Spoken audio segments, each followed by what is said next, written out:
Jaya Sri Krishna Chaitanya Prabhu Nityananda Sri Advaita Gadadhara Srivasadi Gaura Bhakta Vrinda Hare Krishna Krishna Krishna Hare Hare Hare Rama Rama Rama Hare Hare Hare Krishna Krishna Krishna Hare Hare Hare Rama Rama Hare Hare Hare Krishna Krishna Krishna Hare Hare Hare Rama Rama Rama Hare Hare Hare Krishna Krishna Krishna Hare Hare Hare Rama Rama Rama Rama Hare Hare Hare Krishna Krishna Krishna Hare Hare Hare Rama Rama Rama Rama Hare Hare Hare Krishna Krishna Krishna Hare Hare Hare Rama Rama Rama Hare Hare Hare Krishna Krishna Krishna Hare Hare Hare Rama Rama Rama Hare Hare Hare Krishna Krishna Krishna Hare Hare Hare Rama Rama Rama Hare Hare Jaya Prabhupada Jaya Prabhupada Jaya Prabhupada Jaya Prabhupada Jaya Gurudeva Jaya Gurudeva Gurudeva Jaya Gurudeva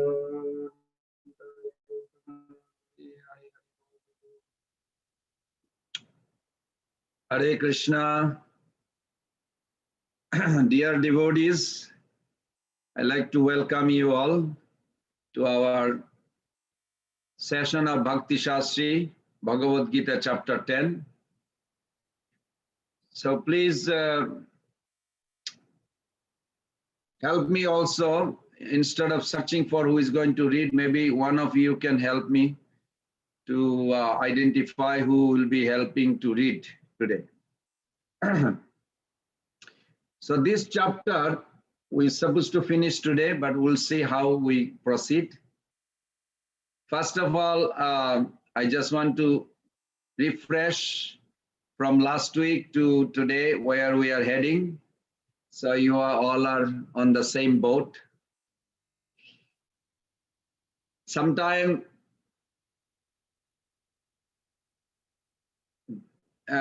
each acharya gives a different view on the same subject. And it's wonderful if we can take their spectacles and look what exactly they are trying to give, if we can get it. So like one acharya says, some people feel apprehensive about studying Bhagavad Gita.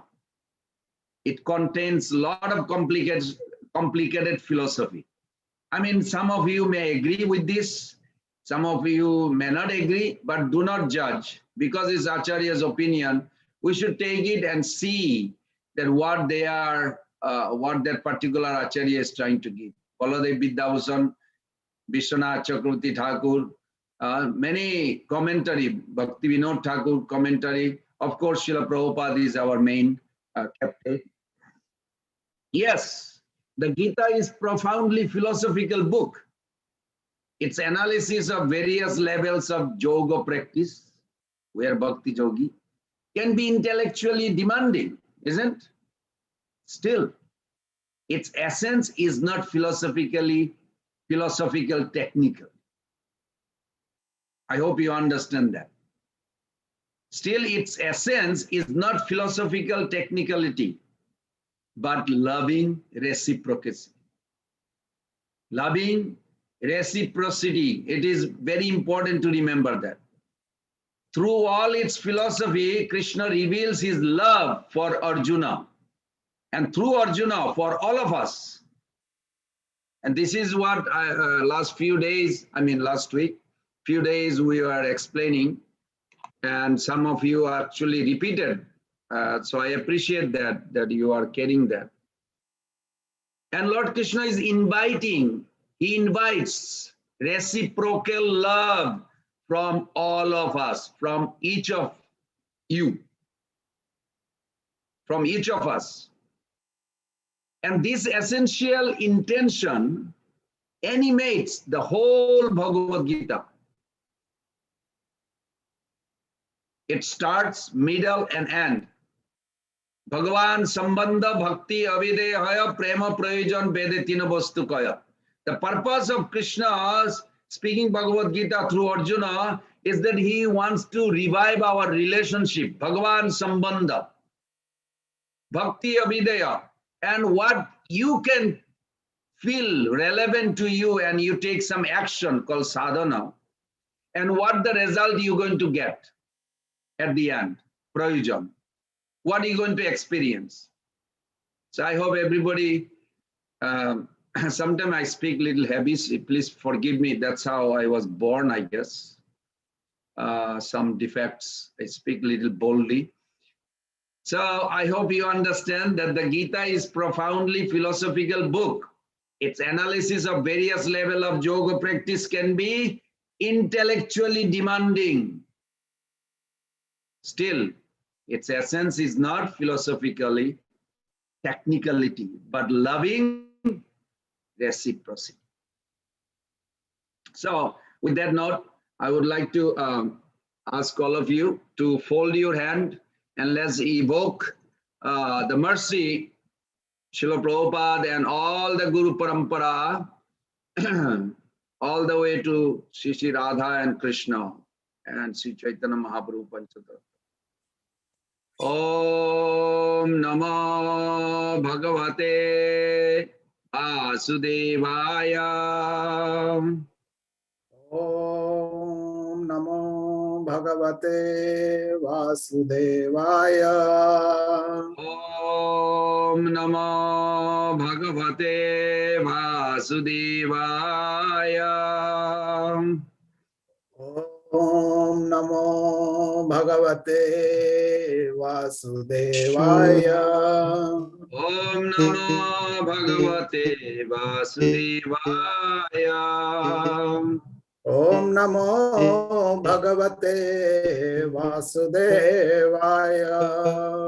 Narayanam Namaskritam Naram Chaiva Narottamam Devim Sarasatim Vyasam Tato Jayam Mudirayet Astaprayesu Abhadresu Nityam Bhagavata Sevaya Bhagavati Uttama Sloke Bhakti Bhavati Naistaki Mukam Karati Vachalam Pango Langayate Girim Jatkripa Tamaham Bande Sri Guru Dinatarinam Sri Chaitanya Ishwaram Brahmananda Madhavam.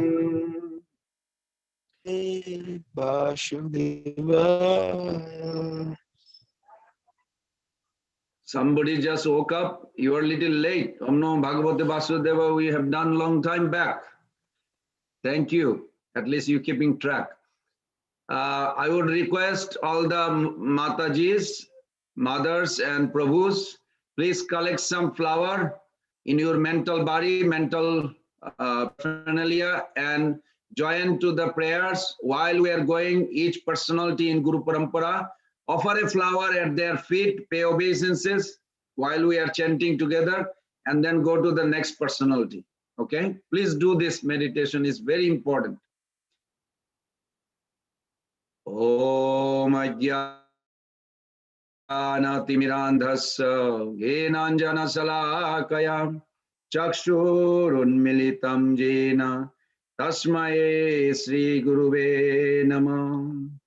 Sri Chaitanya Manovistam Stapitam Jena Bhutale Swayam Rupa Kadamahyam Dadati Padantikam Vandeham Sri Guru Sri Juta Pada Kamalam Sri Gurun Vaishnavangscha Sri Rupam Sagrajatam Tahagana Raghunathanikam Am Sajivam Sadaitam Savadhutam Parijana Sahitam Krishna Chaitanya Devam Sri Radha Krishna Padan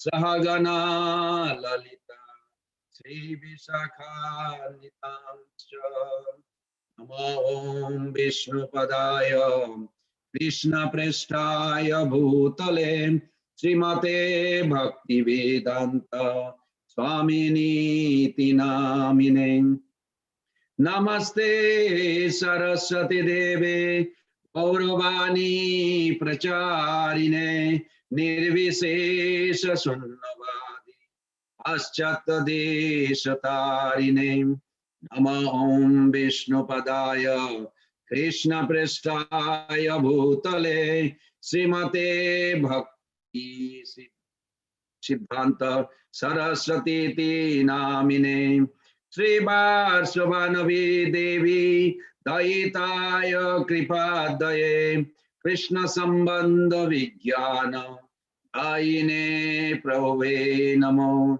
Madhurja Ujjala Premadha Sri Rupanuga Bhaktida Sri Gaura Karuna Shakti Vigrahaya Namastute Namaste Gauravani Sri Murtaye Dinatarine Rupanuga Viruddha Apasiddhanta Dhantarine Namo Gaura Kishoraya Sakshad Vairagamurtaye Vipralambar Sambodhe Padambujayate Namo Namo Bhakti Vinodaya Sachidananda Namine Gaurasak Namo Bhakti Vinodaya Sachidananda Namine Gaurasakti Sarupaya Rupanuga Parayate Gauravirbhava Bhumesta Nirdesta Sajjana Priya Vaishnava Sarvabhauma Shri Jagannatha Te Namo Vancha Kalpa Taruvescha Kripa Sindhubhye Vacha Patitanam Pavanebho Vaishnavebho Namo Namo Namo Mahabhadanaya Krishna Prema Pradayate Krishnaya Krishna Chaitanya Namne Gaura Tishe Namo Panchatatmatmakam Krishnam Bhaktarupa Sarupakam Bhaktavatar Bhaktaksham Namami Bhakta Saktikam He Krishna Karuna Sindhu Dinabandhu Jagatpate Gopesha Gopika Kanta Radha Kanta Namastute Tapta Kanchana Gaurangi Radhe Vrindavaneshwari Vrishabhanusute Devi Pranamami Hari Indaye Tulasi Devaye Yaye Kesavasya Vishnu Bhakti Prade Devi Sattavate Namo Namo Sri Krishna Chaitanya Prabhu Nityananda Sri Advaita Gadadhara Srivasadi Gaura Bhakta Binda Hare Krishna, Krishna Krishna, Hare Hare, Hare Rama, Rama Rama, Hare Hare.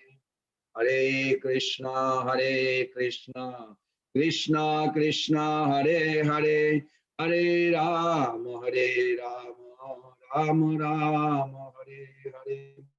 Hare Krishna,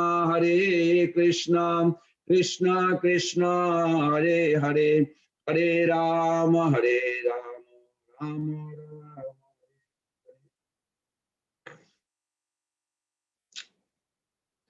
Hare Krishna, thank you for joining.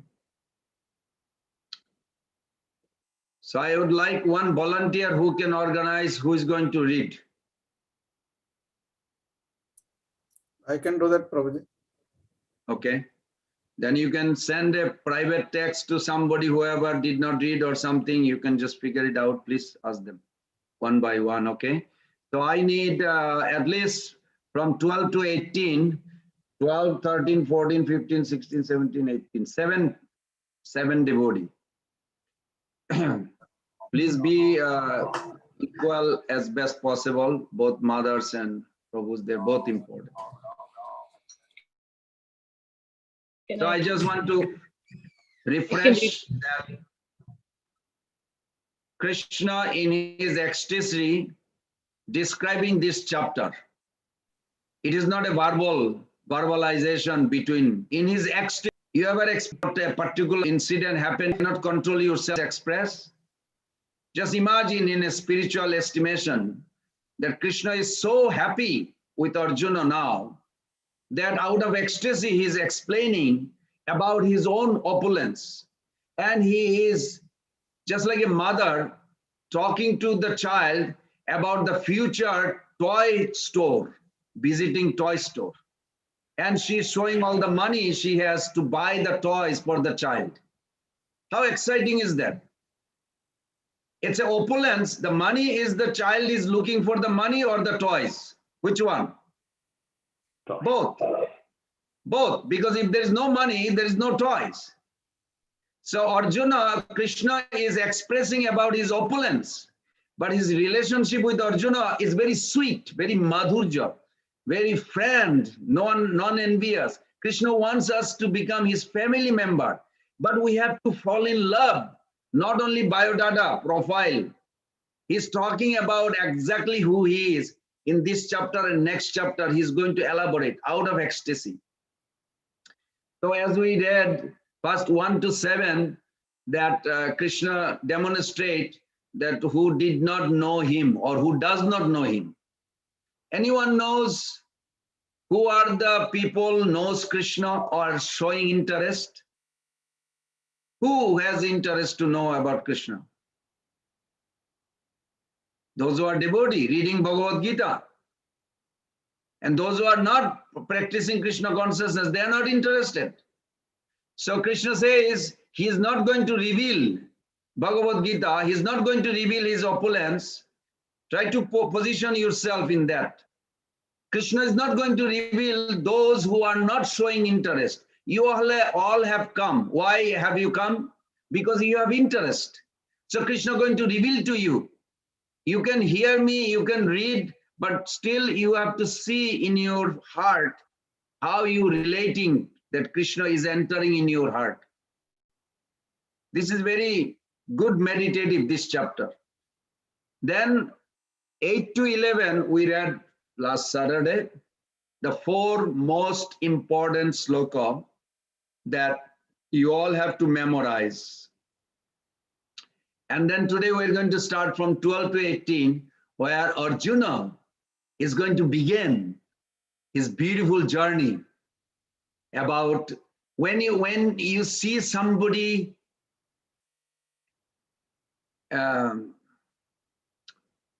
why do we appreciate or grateful to our Guru, Prabhupada? Why? Why are we grateful? Because on my own estimation, my own calculation, whatever the achievement I can get in my life, Prabhupada can give us millions times more than what I can get on my own. If you work in a place where you get $10 an hour, if somebody comes and tells you that I'll give you $100 an hour, same job in my place, will you be a little bit thankful to that person? Yes or no? Can somebody say? Yes, Prabhuji. Thank you. Taking that long, you have to be very quick. Now, if someone comes and say, I want to give you $1,000 an hour for the same job you were getting $10 before, how do you feel to that person? Grateful. Grateful. You want to remain grateful. This is the position of Prabhupada. Think, whatever happiness we could get anywhere, he has come to give million times more happiness for our own existence. Krishna made Arjuna feel like this, and Krishna wants to give us that. We should be ready to receive this and be thankful, grateful. With that attitude, grateful attitude, you can perceive Bhagavad Gita, this chapter, faster. And if you don't pay attention, if you don't have a mentality or great attitude to be appreciative, you'll miss it. I hope nobody misses it. Because in the beginning, as I said, that Bhagavad Gita's conclusion takes its affectionate essence to a crescendo. Krishna expresses his love by acknowledging each of us, Arjuna's free will. Try to understand this. You all have a free will. And Krishna expresses his love by acknowledging each of your, Arjuna's, free will, highlighting the most confidential knowledge to help him or help us free will judiciously.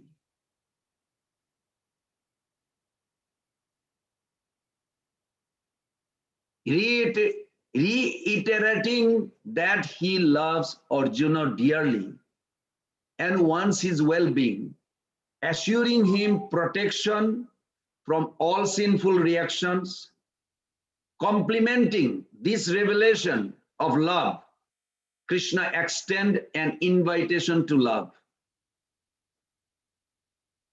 Offer your mind, offer your heart, worship. We read in the last Saturday and also a few days before, the most important verse in 9th chapter also, that Krishna says that you homage to me, surrender to me, and Arjuna accept that invitation. Can you all accept also that invitation? By his loving readiness to do Krishna's will, are you ready to do what Krishna wants you to do? A question you should ask yourself right now. And if you don't have to tell me, if you think you are ready to do what Krishna wants you to do, you are in that position of Arjuna, 1873, then whole Bhagavad Gita will be revealed. And it will retain there in your heart. So what is the conclusion? When we focus on the love that the Gita reveals and inspires, Gita study will no longer seem intellectually intimidating, but will become spiritually enlivening. I hope everybody got some. I'm trying to express. And then now we are going to start 12 to 13. Who is starting? Ram Shyam Prabhu? Allah Prabhu will start the first one.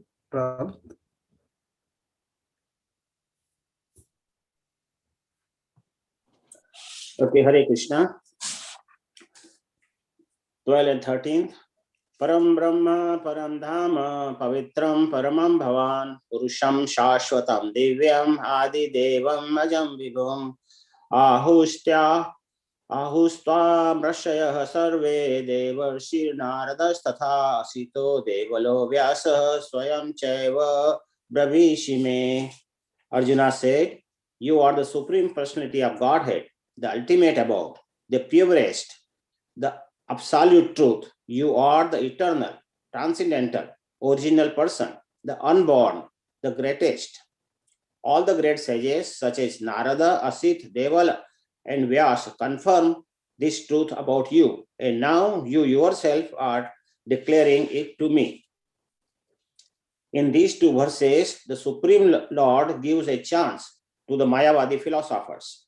For here it is clear that the Supreme is different from the individual souls. Arjun, after hearing the essential 4 verses of Bhagavad Gita in this chapter, became completely free from all doubts and accepted Krishna as the Supreme Personality of Godhead.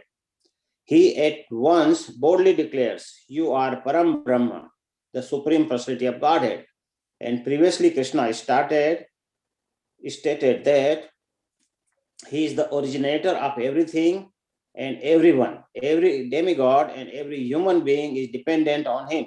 Men and demigods, out of ignorance, think that they are absolutely and independent of the Supreme Personality of Godhead. That ignorance is removed perfectly by the discharge of the devotional service. This has already been explained in the previous verse by Lord. Now, by his grace, Arjuna is accepting him as the supreme truth in concordance with Vedic injunction. It is not that because Krishna is Arjuna's intimate friend, Arjuna is flattering him by calling him the Supreme Personality of Godhead, the absolute truth. Whatever Arjuna says in these 2 verses is confirmed by Vedic truth. Vedic injunctions affirm that only one who takes to devotional service to the Supreme Lord can understand him, whereas others cannot. Each and every word of this verse spoken by Arjuna is confirmed by Vedic injunctions. In the Ken Upanishad, it is stated that the Supreme Brahman is the rest of everything, is the rest for everything. And Krishna has already explained that everything is resting on him. The Mandak Upanishad confirms that the Supreme Lord in whom everything is resting can be realized only by those who engage constantly in the thinking of him. This constant thinking of Krishna is smarana, one of the method of devotional service. It is only by the devotional service to Krishna that one can understand him, his position, and get rid of the material body. In the Vedas, the Supreme Lord is accepted as the purest of the pure. One who understands that Krishna is the purest of pure can become purified from all sinful activities. One cannot be disinfected from the sinful activities unless he surrenders unto the Supreme Lord. Arjuna's acceptance of Krishna as the Supreme Pure complies with the injunctions of Vedic literature. This is also confirmed by great personalities of whom Narada is the chief. Krishna is the Supreme Personality of Godhead, and one should always meditate upon him and enjoy one's transcendental relationship with him. He is the supreme existence. He is free from bodily needs, birth and death. Not only does Arjuna confirm this, but all the Vedic literatures, the Puranas, the histories, in all Vedic literature, Krishna is thus described, and the Supreme Lord himself also says in 4th chapter, although I am unborn, I appear on this earth to establish religious principles. He is the supreme origin. He has no cause, for he is the cause of all causes, and everything is emanating from him. This perfect knowledge can be had by the grace of the Supreme Lord. Here Arjuna expresses himself through the grace of Krishna. If we want to understand Bhagavad Gita, we should accept the statement in these 2 verses. This is called the Parampara system, acceptance of disciplic succession. Unless one is in the disciplic succession, he cannot understand Bhagavad Gita. It is not possible by so-called academic education. Unfortunately, those proud of their academic education, despite so much evidence of Vedic literature, stick to their obstinate convictions that Krishna is an ordinary person. Hare Krishna. Very good. This is wonderful. What so far Krishna expressed is confidential knowledge. Now, when you tell about your secret of life to your best friend, and that friend shows curiosity, oh, really? Tell me about it. How do you feel? You feel more excited to say it. Similarly, what Arjuna responding, see the beautiful response Arjuna gave so far what Krishna revealed. So it will ignite another fire in Krishna's heart to express more secret. So here we see in this verse, these two verses, very nice. Symbiotic relationship between knowledge and devotion.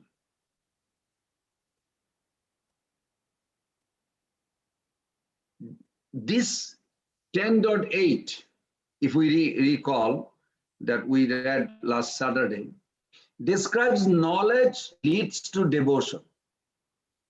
Iti matta bhajante mam, Buddha bhava samannita. We discussed about that. Iti matta bhajanti mam, Buddha bhava samannita.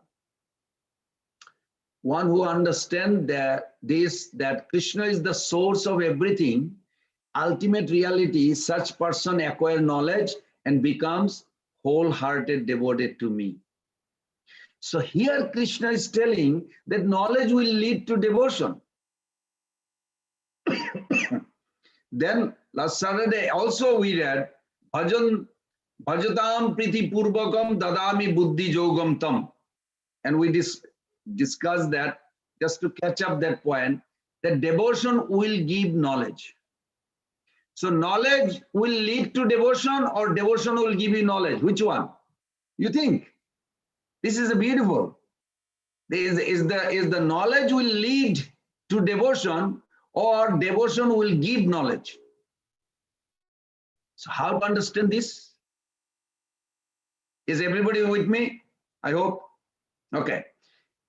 Devotion to knowledge and knowledge to devotion. So what comes first? There has to be some basic understanding about Krishna. Then we render service, isn't? You meet the devotee, or they give you a book, or you come to temple. Before you start doing something for Krishna, they tell you who Krishna is. Or you like it. He's Supreme Lord. His name is Krishna. He appeared. Some information is given. So some basic understanding about Krishna, then we render service. Knowledge, what it does? It depends. Knowledge increases our affection further. When we serve Krishna with affection, he will give greater knowledge to us. This is the secret. Symbiotic relationship between the two. This knowledge, which Krishna is talking about, both in the beginning and at the end, this has nothing to do with the impersonal Gyan. I hope everybody understands that. This is nothing to do with the impersonal Gyan. Because the first knowledge he talks about is knowledge of Krishna's glories. That is, Aham sarvasya prabhavo matta sarvam pravartate. Then second knowledge he talked about, Dadami buddhi jogam tam jenamam apajantite. Krishna is revealing that he will give knowledge. This is also knowledge which enable one to come closer to Sri Krishna. This is Bhakti Anukul Lion. If somebody offer you something, but if somebody offers you with an ugly face or don't like you, how do you feel to eat or drink? I mean, to me, I would not take it probably. I mean, I don't know. It doesn't feel very good. But if somebody is smiling, affectionately say, I made this for you, can you take it? yeah, you feel like, okay, it's more appealing in our day-to-day life.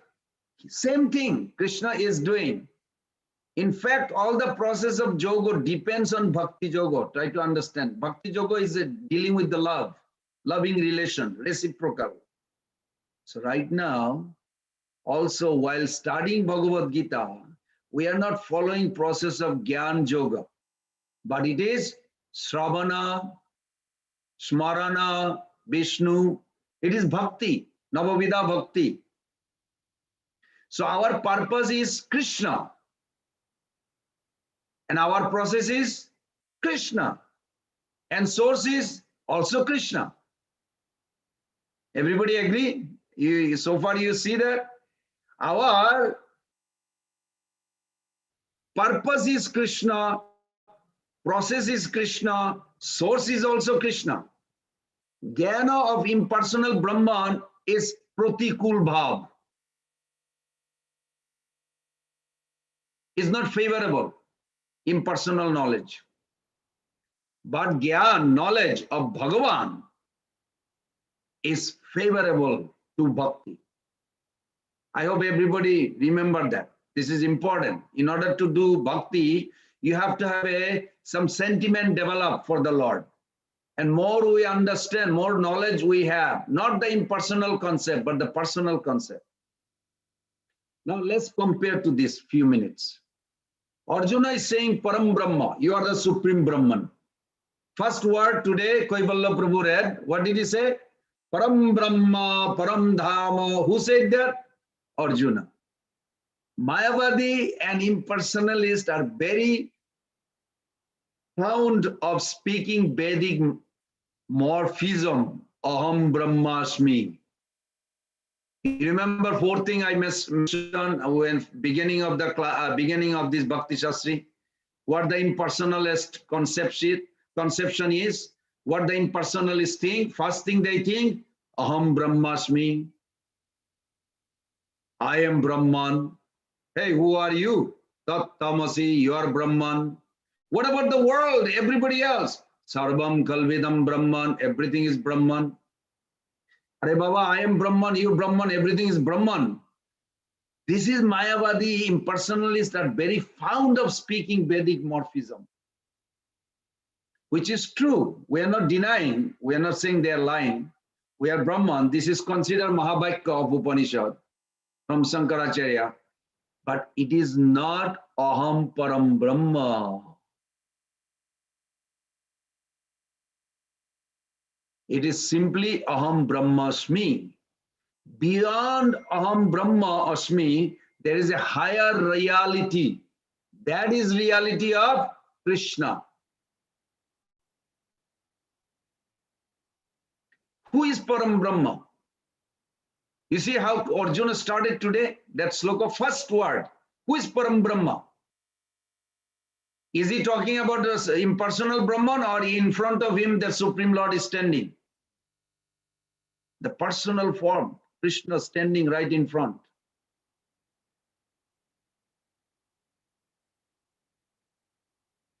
Beyond, Can I ask a question? I say, I'll be back, hold on. Just 1 second. I say I am Indian. Or, so,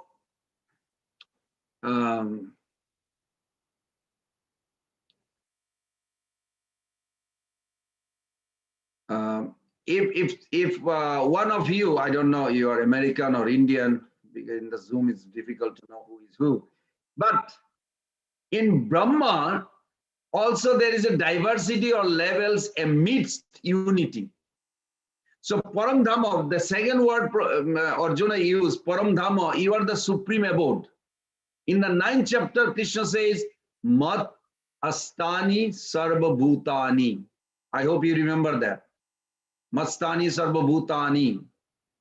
In the 9th chapter, Krishna said, Mastani Sarva Bhutani. In one sense, everything resides on him. Krishna is maintaining everything in the universe. He is not burdened by that. He is also supreme abode for our heart's aspiration. Okay, before I go to the next line, somebody wanted to say something?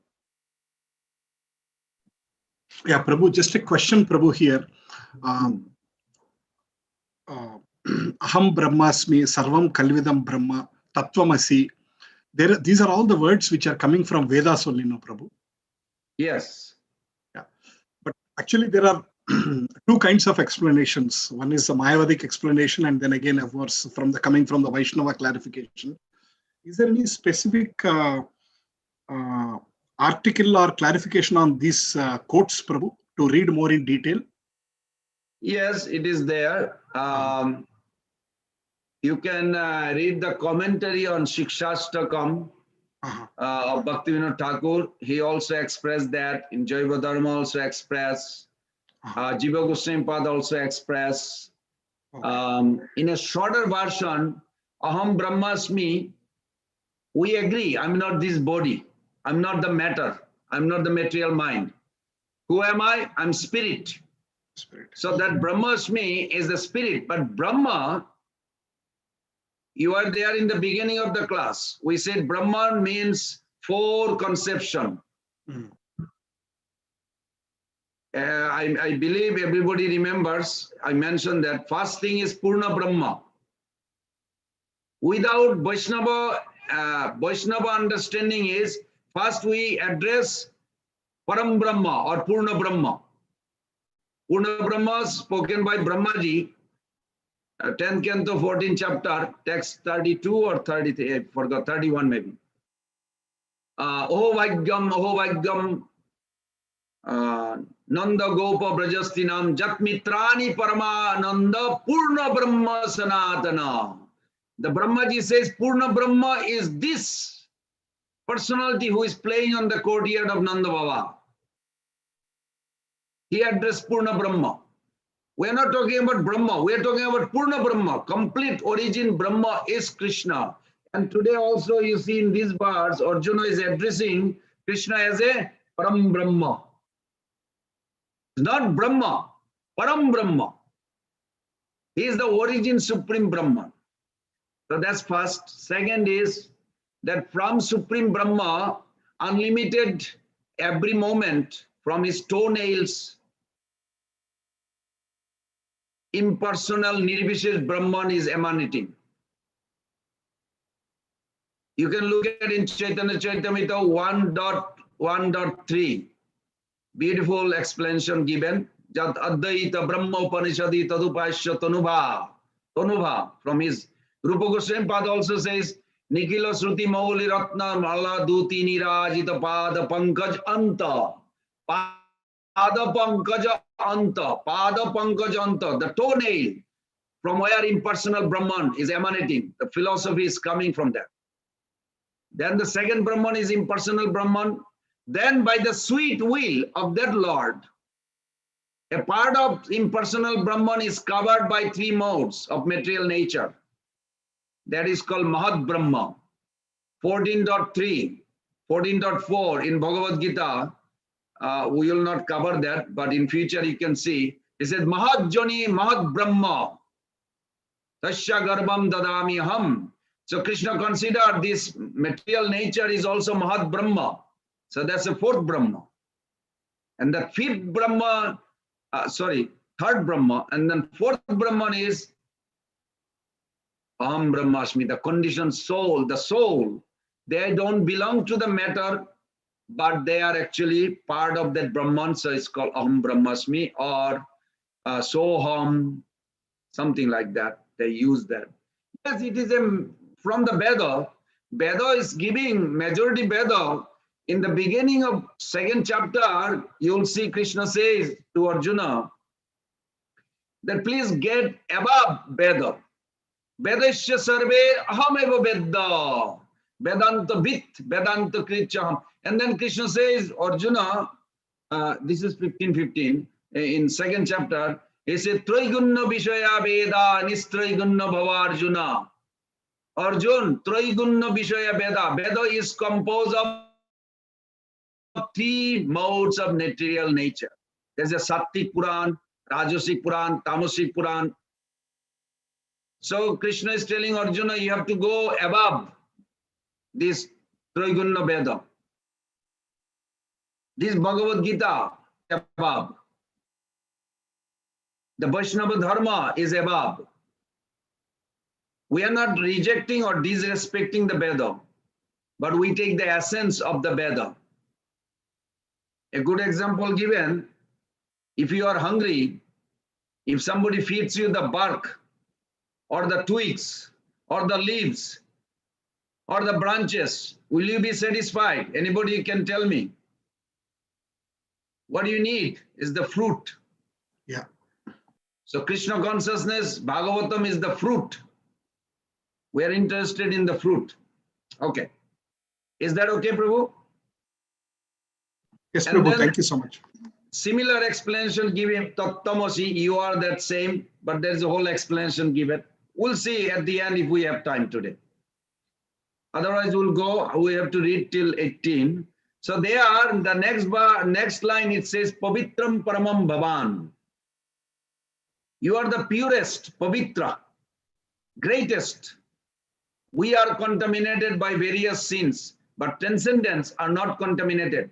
See how beautiful. This is Tattamasi. Here you can apply that Krishna is not anything to do with the material modes. Pavitram. I cannot claim that. I have a material desire. I have a material modes affecting me. But Krishna is Pavitram. I cannot claim as a Pavitram. And so because he's Pavitram, from him anything comes is also Pavitram. Then Purusham Shashvatam Dibbam Adidevam Ajo Vibhum. Purusha, it's a very personality, reference, and you are Shashvata. So it is not that from impersonal light some temporary person is manifested. Everybody understanding? You know who believes this? Brahmavadis. Brahmavadis are not offender. They believe the difference between Brahmavadi and Mayavadi. Mayavadis are offender. Why Mayavadis are offender? They do not accept the eternal form of the Lord. Period. So how they explain about Krishna taking the body or Varaha, they're taking the body. They say, oh, they're taking the shelter of Maya and it's a lila.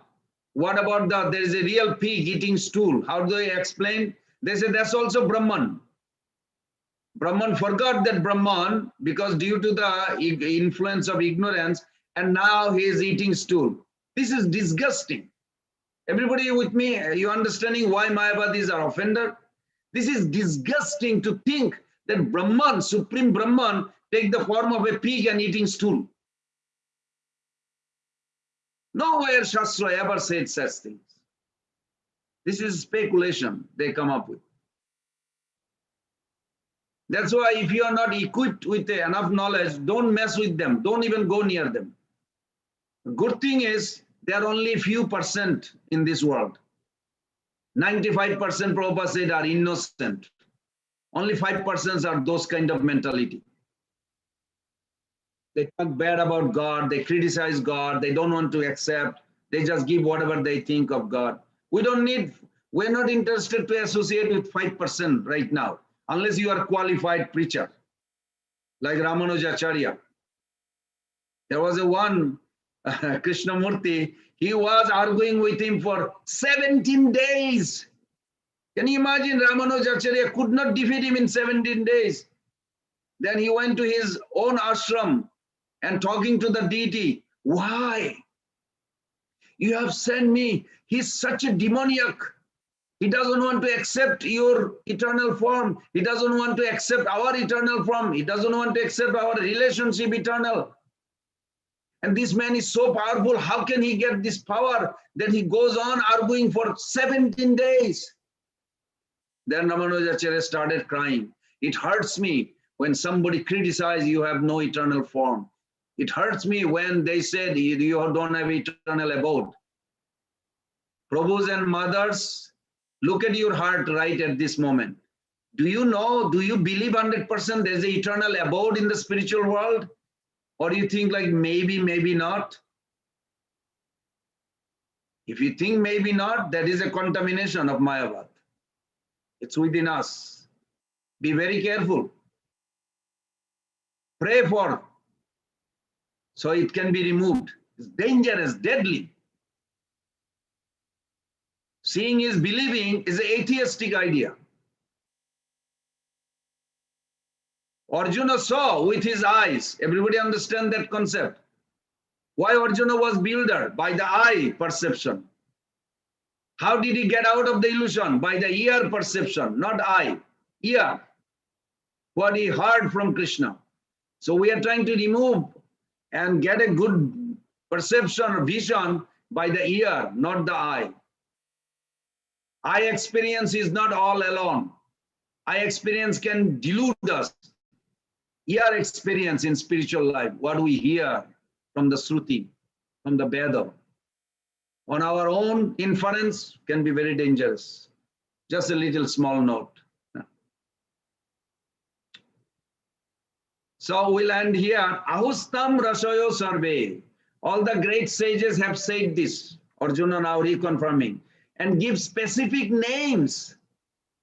See how Arjuna is so kind. He's giving specific names. Now, some of you may not be aware of all those names. You may be aware of Albert Einstein or Newton.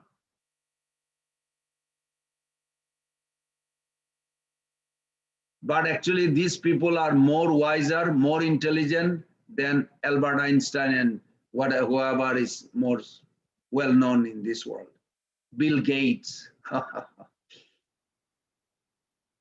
They're nothing compared to those names, but because those days, we are talking about 5,000 years back when Arjuna was speaking. He gave those names. What are those names? Asito Devalo Vyasa. Those are the great philosopher. Narada Vyasa's name will come again in this chapter when Sri Krishna is describing his vibhutis. Within this chapter, Narada's name again will come. He will say, among the celestial seers, I am Narada. Among great munis, I am Vyas. So both names will come back again. So even Krishna acknowledged this sage's special position. Arjuna is saying, you yourself has also spoken this. Krishna is an absolute truth. When Krishna speaks something while speaking a philosophy, then that has to be taken as absolute authority. Dear mothers and Prabhus, try to grasp that. Scriptural evidence, personal experience, both are important.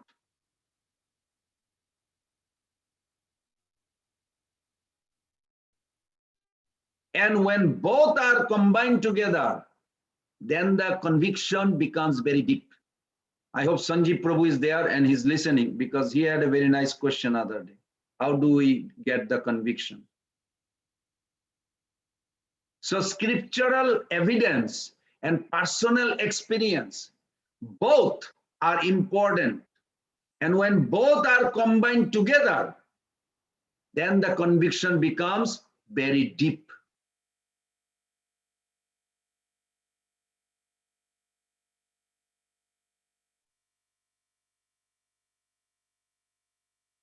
Because on the basis of scriptures, endless debate can continue.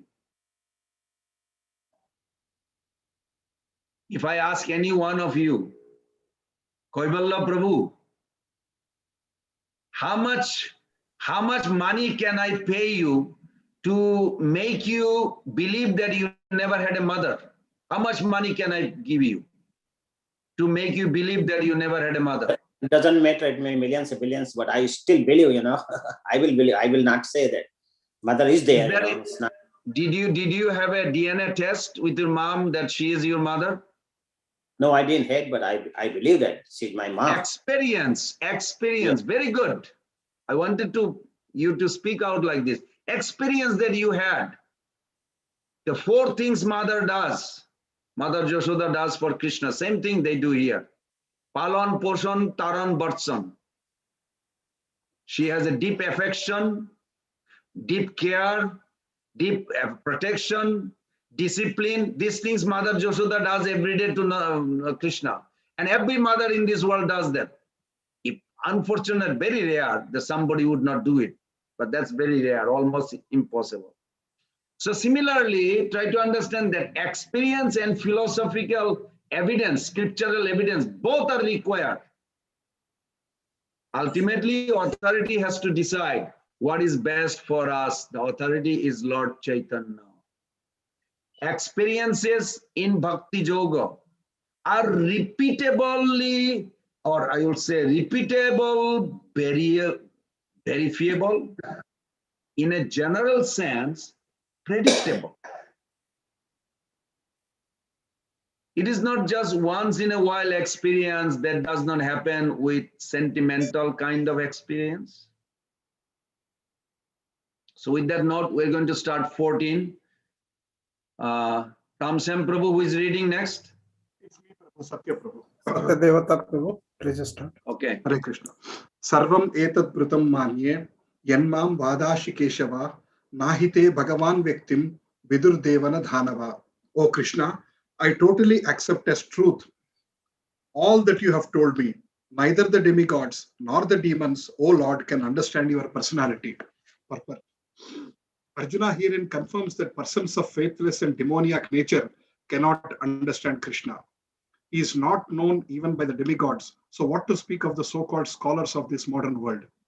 By the grace of the Supreme Lord, Arjuna has understood that the supreme truth is Krishna and that he is the perfect one. One should therefore follow the path of Arjuna.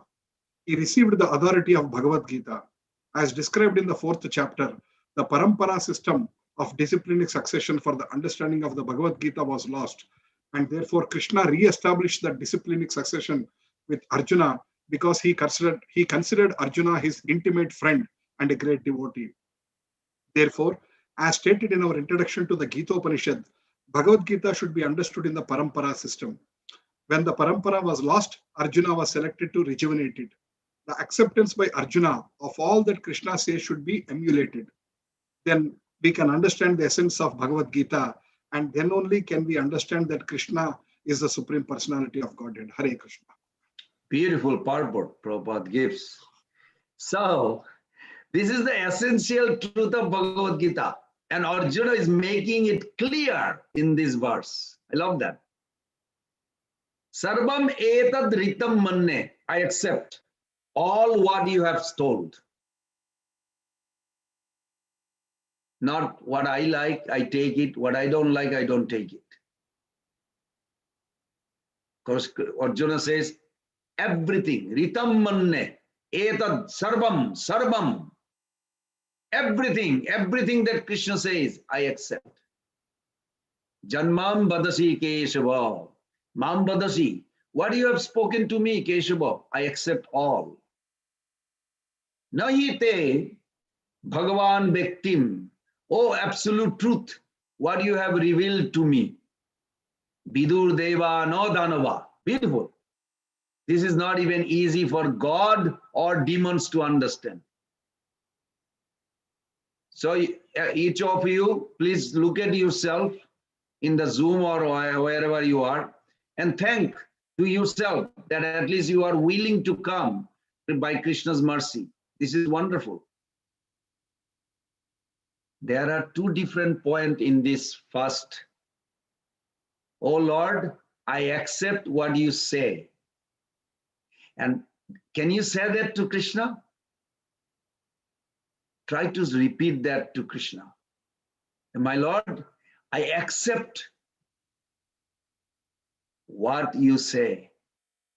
And next one, I also acknowledge that it is not easy to understand you. Can you see both are there in this sloka, today's sloka? I mean, right, this sloka. That I accept what you are saying, I also acknowledge that it is not easy to understand. It sounds like contradictory, but not contradictory. If you love Krishna, you will accept. You have some envious or something contaminated, heavy from this world, enviousness especially. You may say, well, not everything I can accept. So when we accept Krishna, it is not that we have to understand everything what Krishna has said. There will be something which we will not be able to understand. So rather than saying it is a false, we suspend the judgment about it. Certain things requires purification in us to understand them. So we suspend judgment about them.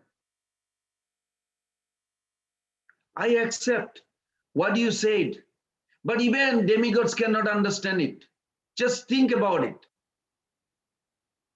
Srila Prabhupada said, this is the way Bhagavad Gita has to be understood, not half-hand logic. You know, half-hand logic? The eggs comes out from the backside, so you like the part of the hand that produce the egg, but the first part you have to feed so much food, you don't like it. That's a half-hand logic. This is not good.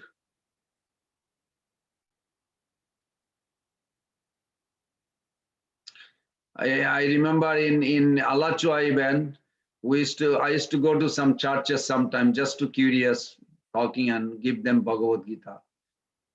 But in a good mood, not like challenging or anything. So I met this person, it was wonderful. He says, I accept Jesus, but I'm not part of any church. So when it was asked, why then the person said no church goes with my understanding of Jesus? Are you getting it? So it is like saying, I'm a patient, but I'm not taking the treatment. Why? Because I did not find any doctor who agrees with my diagnosis. Can you relate that? So whether doctor is supposed to agree with patient diagnosis or vice versa. Now it may happen that there are many organizations which is not teaching with the proper teachings. And people has to be careful about it. But ultimately, the patient has to agree with the doctor, not other way. Am I right? Okay.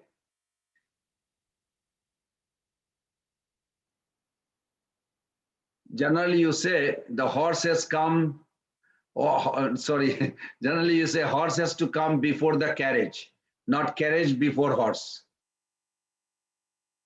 Isn't? How can we know Gita's meaning? You know, end of the Gita, Krishna says 1866, this is one sloka Prabhupada repeated the most, at least according to my research. I was putting on a search engine and I went many, many times just to see. That's the verse, 1866. This is clear instruction given. Yes, there are many paths talked, but this is the conclusion. So a teacher can teach student at various level, but at the end, he teaches the conclusion. A teacher says, whatever I taught, forget. And this is what I wanted you to do. Bhagavad Gita culminate. Now you all are listening Bhagavad Gita, you are feeling the needs of Bhagavad Gita, you're taking some of the point in your heart, you are not clear about some points, but ultimately, end of the Bhakti Shastri, if you're not feeling to surrender, I have wasted time, you have wasted time.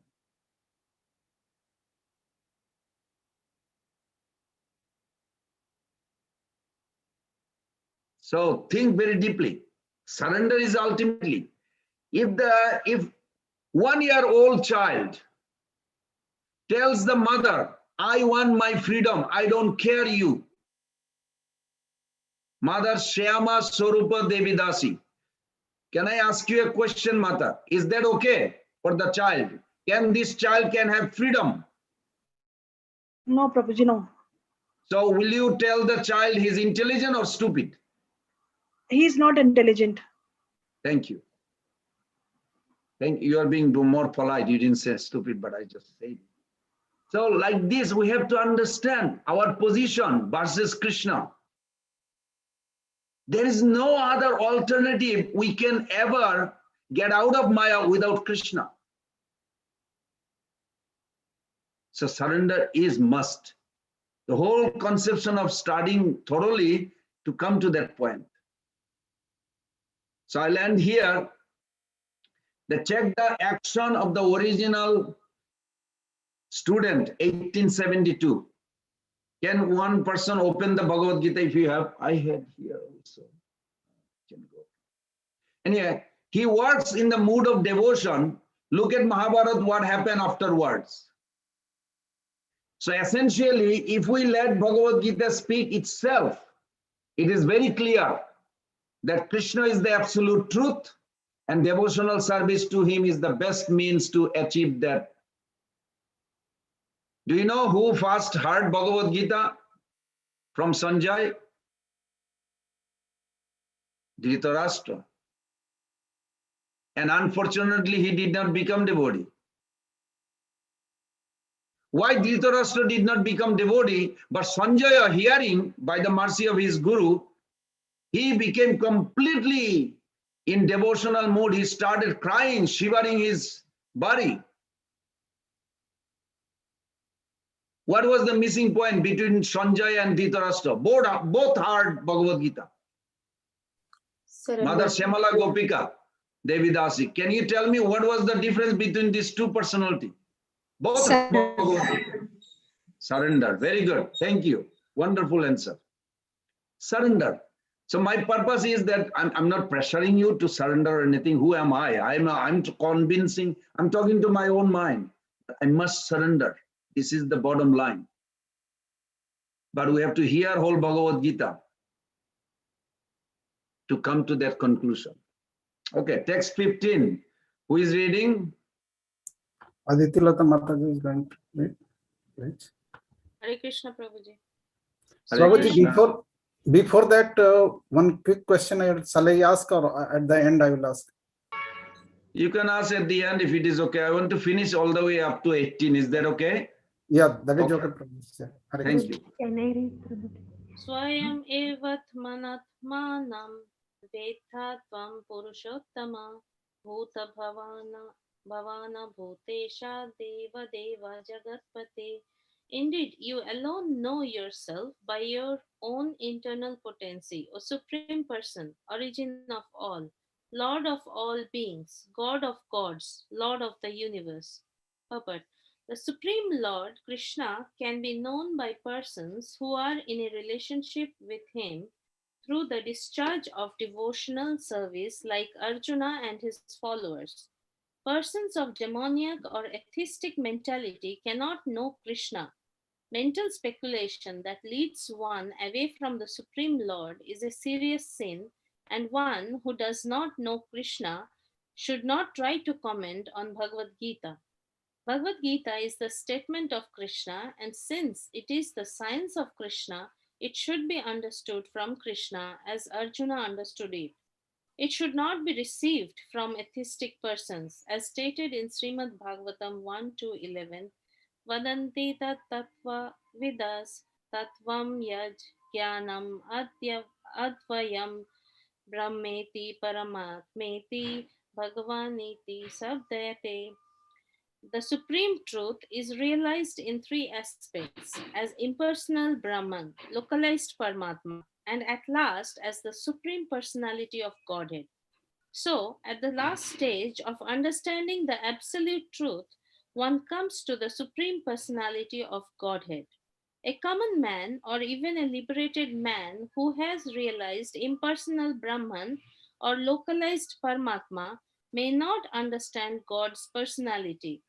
Such men, therefore, may endeavor to understand the Supreme Person from the verses of Bhagavad Gita, which have been spoken by this person, Krishna. Sometimes the impersonalists accept Krishna as Bhagavan, or they accept his authority. Yet, many liberated persons cannot understand Krishna as Purushottama, the Supreme Person. Therefore, Arjuna addresses him as Purushottama. Yet one still may not understand that Krishna is the father of all living entities. Therefore, Arjuna addresses him as Bhuta Bhavana. And if one comes to know him as the father of all the living entities, still one may not know him as the supreme controller. Therefore, he is addressed here as Bhutesha, the supreme controller of everyone. And even if one knows Krishna as the supreme controller of everyone, and even if one knows Krishna as the supreme controller of all living entities, still one may not know that he is the origin of all the demigods. Therefore, he is addressed herein as Deva, the worshipful god of all demigods. And even if one knows him as the worshipful gods of all demigods, one may not know that he is the supreme proprietor of everything. Therefore, he is addressed as Jagatpati. Thus, the truth about Krishna is established in this verse by the realization of Arjuna, and we should follow in the footsteps of Arjuna to understand Krishna as he is. Thank you, Hare Krishna. Very good. This is beautiful.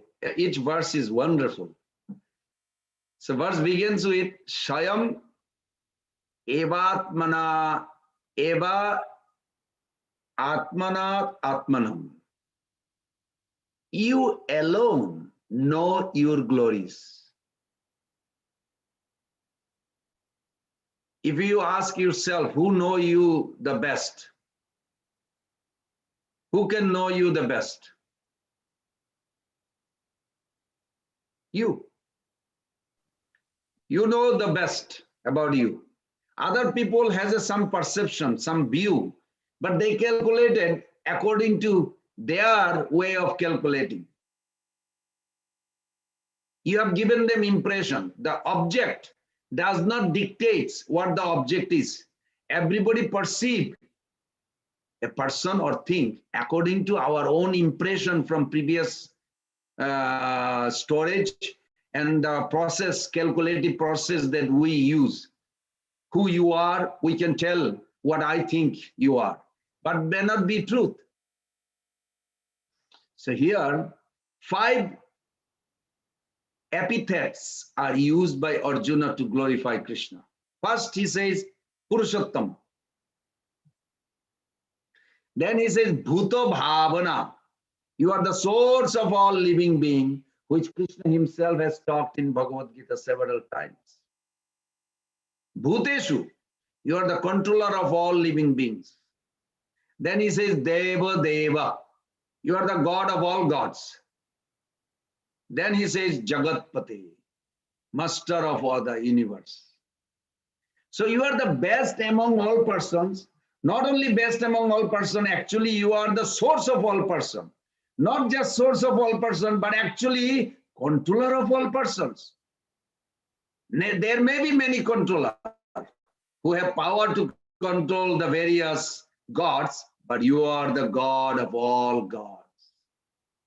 Even the gods worship you, seek your help. So you are the Deva Deva. Then you are Jagatpati. You are the master of the whole universe, maintainer of the whole universe. Beautiful, this verse. Next, text 16. Who is reading, Prabhu? Jai Radha Mataji. Hare Krishna, Prabhu. Hare Krishna.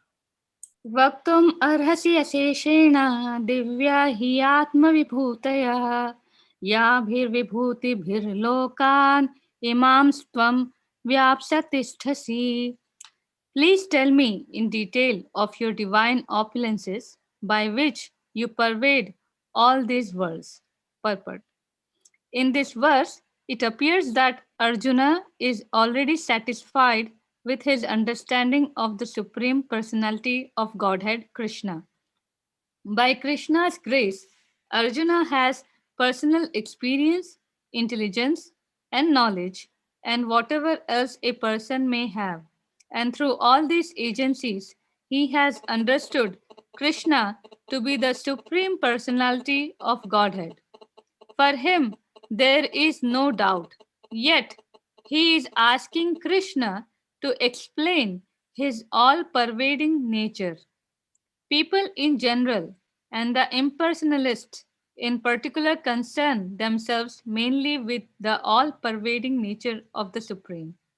So Arjuna is asking Krishna how he exists in his all-pervading aspect through his different energies. One should know that this is being asked by Arjuna on behalf of the common people. Hare Krishna. Beautiful. Thank you. Now, this is something for a private talk to all of us, that when you go to God, when you go to Krishna, don't just say, you fold your hands, say, Hare Krishna, my Lord, I need help. This is not a good way to approach. I mentioned that once, maybe, I think. But if you look at in Bhagavad Gita, every time Arjuna has a question, how he present the question. When he wants Krishna to help him to remove the doubts, this is an art. An art we can learn. First, when you come to your Guru or Prabhupada or Krishna, first you emphasize what you have understood about their position, who they are. Glorify what they have done, how they have helped. That will evoke your grateful attitude. You can draw the attention of them. Even you meet a good sannyasi, sincere devotee, speak something like that. It's an art how you approach senior, what to talk about Krishna. I used to do that. I'm guilty also that. When I need help, I would say, oh Krishna, I need help. This, Hare Baba, Krishna is not your servant. You're trying to make Krishna as a servant. Why don't you glorify Krishna? First you glorify Krishna. State what is fact. How he is merciful. Then you appeal. Now this, from this text, you will see Krishna is asking a question, but how he beautifully began with Param Brahma, Param Dhamma, his realization who Krishna is. He glorified Krishna, then he's asking. This is a proper, is repeating again in Bhagavad Gita. So it's a good habit that when you approach Krishna or holy name, don't just take the Japamala and say Hare Krishna, Hare Krishna. Be grateful. Without Guru, without Prabhupada, don't chant. First, you invoke the mercy. Thank you, Prabhupada, for allowing me to serve. Bhaktivinoda Thakur says, Agre Guru Puja, Pare Krishna Pujan. Gurudev.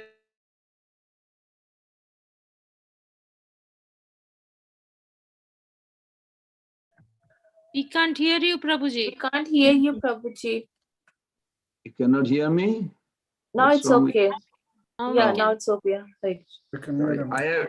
I have some bold, sometimes bad way of talking. I'm a little bold sometimes, so it gives me a little pushback probably. It's not the Zoom, I think it's my voice.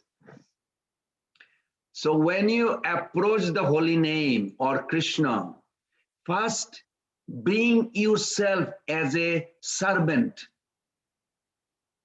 You glorify the holy name. Say, I am your servant. Mahaprabhu did not just chant. What did Mahaprabhu do? Naham Borni, Nacha Grihapati, Nacha Banas. Mahaprabhu stated, I am not belong to Varnashram, I am not this body. Who are you? Kintu Pradon Nikhilo Paramananda Purna Amritabde Gopi Bhartu Padakamalayo Dasa Dasanu Dasa. Mahaprabhu did not just take the Japamala and chanted. No. He submit himself as a servant of the servant. Then Mahaprabhu chanting, crying. Why? Because Lord is manifesting. It's a process. When you go to temple or deity or Prabhupada, be little process that Arjuna is depicting in Bhagavad Gita. Glorify those personality. Prabhupada, you have come in my life. I appreciate so much, I would have no clue about Krishna or even purpose of my life if I did not come in contact with Krishna consciousness. Thank you for being so merciful to me. You are such a wonderful, then give some glorification, what he did, something. And then you can say, I am going through some tough time. Can you help me, my Lord? Can you help me, Prabhupada? That is proper. This is an art, and you'll see the result comes. I really believe it because I'm seeing in my life. I went through tough time in my life too. I had a lust, greed, anger, madness, all the bad quality. I was envious guys too. I probably still am I? But some or other, I see that their mercy is diminishing those bad qualities. But we have to come in a proper way. So Arjuna here, he says, Bhaktum arhashi. Speak, my Lord, Asheshena, in detail. Dibbahi Atma Vibhutaya, divine. Indeed, you are indeed are your own glories. Who knows Krishna more than Krishna? It's Krishna. Javi Vibhuta Lokan, Imam Stam Payappa Tishtahashi. By your opulence, you have pervaded the whole existence. Please speak about them, Asheshena, in details. So from here onward, Arjuna has accepted Krishna's conclusion. And Arjuna has become enlightened but Arjuna is thinking about common people like us, the Zoom. Arjuna knew 5,000 years back that through the Zoom we'll have a discussion. And he's think, how will they understand Krishna's glory? People can look around and keep connection with Krishna, which will enable their Krishna consciousness. So 17 is the beginning of that. Who is reading, Prabhu? Lakshay Prabhu. Hare Krishna Guruji. Katham vidyamaham yogim Tvam sada parichintayan keshu keshu cha bhaveshu chintayo asi bhagavan maya. Translation: O Krishna, O Supreme Mystic, how shall I constantly think of you, and how shall I know you? In what various forms are you to be remembered, O Supreme Personality of Godhead? Purport: as it is stated in the previous chapter, the Supreme Personality of Godhead is covered by his Yogamaya. Only surrendered souls and devotees can see him. Now, Arjuna is convinced that his friend Krishna is the Supreme Godhead, but he wants to know the general process by which the all-pervading Lord can be understood by the common man. Common men, including the demons and atheists, cannot know Krishna because he is guarded by his Yogamaya energy. Again, these questions are asked by Arjuna for their benefit.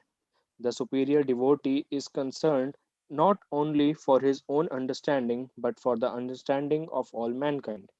So Arjuna, out of his misery, because he is a Vaishnava, a devotee, is opening for the common man the understanding of all pervasiveness of the Supreme Lord. He addresses Krishna specifically as Yogin because Sri Krishna is the master of the Yog Maya energy, by which he is covered and uncovered to the common man. The common man who has no love for Krishna cannot always think of Krishna. Therefore, he has to think materially. Arjuna is considering the mode of thinking of the materialistic persons of this world. The words Keshu Keshu cha Bhaveshu refer to the material nature. The word Bhav means physical things. Because materialists cannot understand Krishna spiritually, they are advised to concentrate the mind on physical things and try to see how Krishna is manifested by physical representations. Very good. Katham Viddam Aham Jogims. Beautiful beginning. Jogim is used as Krishna is connected with everything. Some places he's called Yogeshwara also. End of Bhagavad Gita, I'm sure you are aware of it. Tam sada parichintayan. How can I always think about you? What does that mean? Means while in this material world, you follow? When Arjuna is saying, how am I going to think about you? He is on behalf of us, he's asking, in the material world where opposed to Krishna or Krishna consciousness, how am I going to think? See how Arjuna is so kind. By the way, if any one of you meet Arjuna face to face, thank him. Say thank you for asking all this question on behalf of us. Otherwise, you would have no clue what we would do.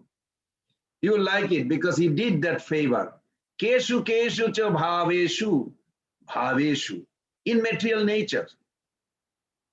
Chinto shi Bhagavan maya. Oh Bhagavan, how can, hey Krishna, how can I, while in this material manifestation, think of you?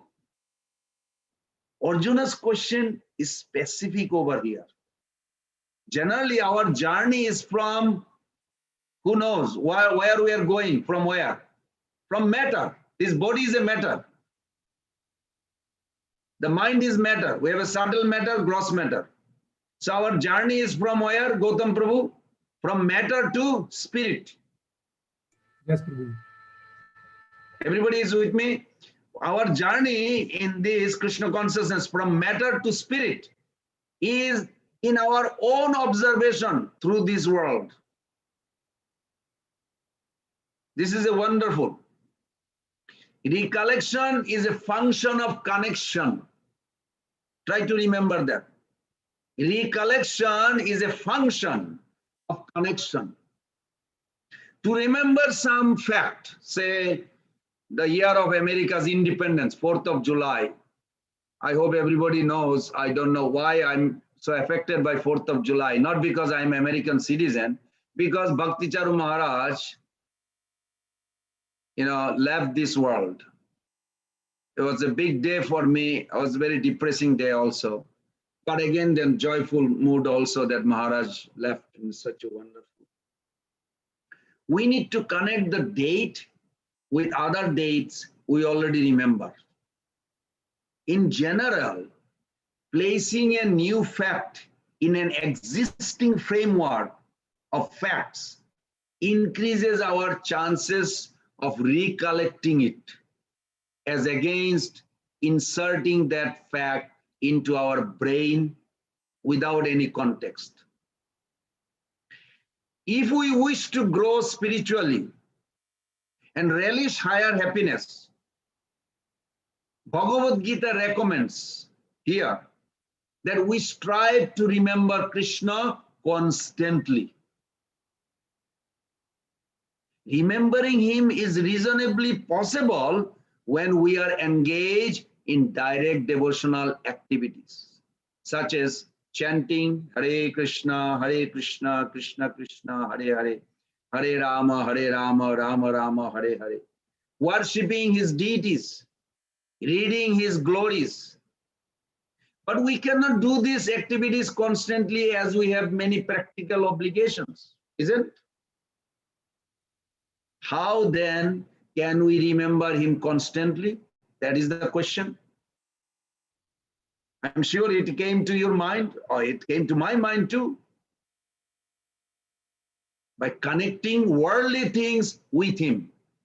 Who remembers, I think last week I mentioned, please love Krishna in the world, with the world, through the world. It is necessary. So how do we remember Krishna? How will be possible to remember? By connecting worldly things with him. And this is this text 17 that we are reading. It's actually Arjuna asks, how can he meditate on Krishna while interacting with the material objects? Children has to go to school, husband has to go to work, wife has to go to work, I have to go to tune up my car. Oh my God, the list goes on and on and on. I have to call my friend, probably going to get upset. I didn't call 3 days. So many things. Yes.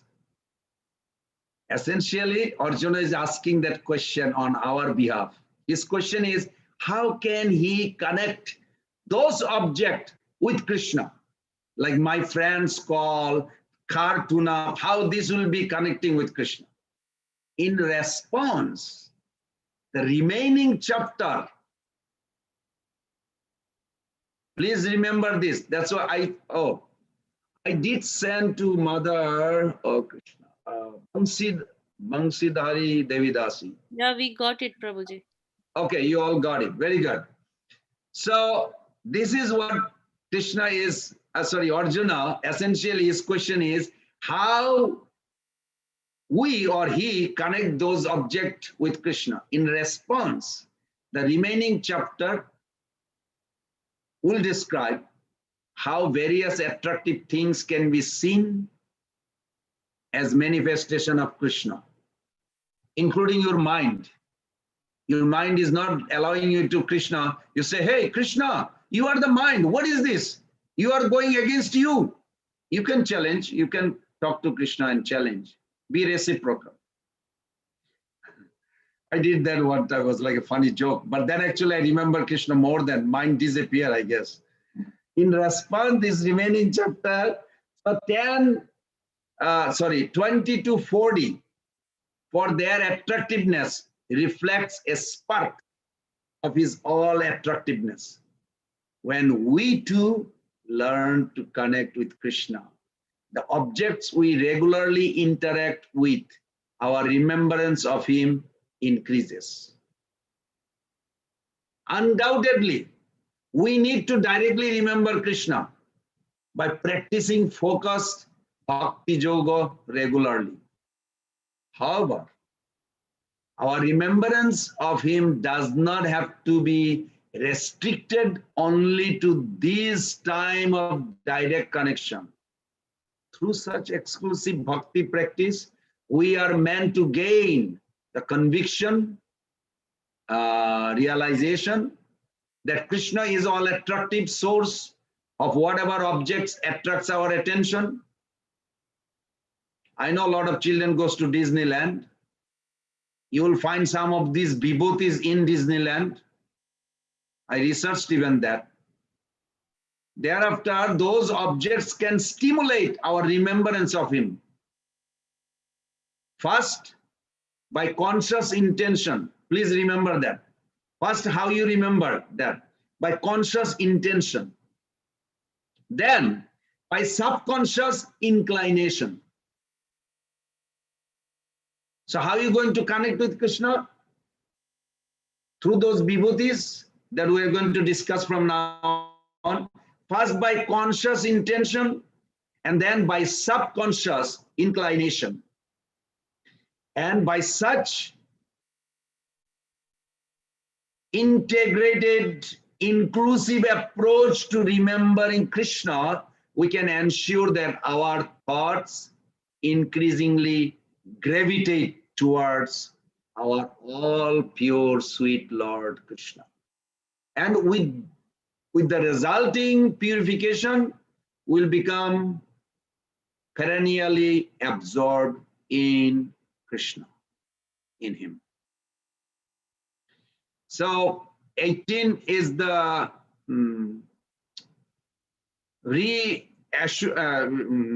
I would say repeating this similar previous few sloka in a one sentence. So somebody is reading the text 18, I believe. Right, Prabhu? Yeah, Gautam Prabhu, please read. Hare Krishna Prabhuji. Vistrenatmano yogam vibhutim cha janardana bhuya katha traptihi shrunato nasti me amritam. Translation and purport by His Divine Grace, Bhaktivedanta Swami Srila Prabhupada ki jai. O Janardana, again please describe in detail the mystic power of your opulences. I am never satiated in hearing about you. For the more I hear, the more I want to taste the nectar of your words. A similar statement was made to Sut Goswami by the rishis of Naimisharanya, headed by Sonak. That statement is Vayam tu na vitpayama uttama shlok vikarme yat charnvatam ras jananam swado swado pade pade. One can never be satiated even though one continuously hears the transcendental pastime of Krishna, who is glorified by excellent prayers. Those who have entered into a transcendental relationship with Krishna relish at every step the descriptions of the pastimes of the Lord. Srimad Bhagavatam 1:19. Thus, Arjuna is interested in hearing about Krishna and specifically how he remains as the all-pervading Supreme Lord. Now, as far as Amritam, nectar is concerned, any narration or statement concerning Krishna is just like nectar. And this nectar can be perceived by practical experience. Modern stories, fiction, and histories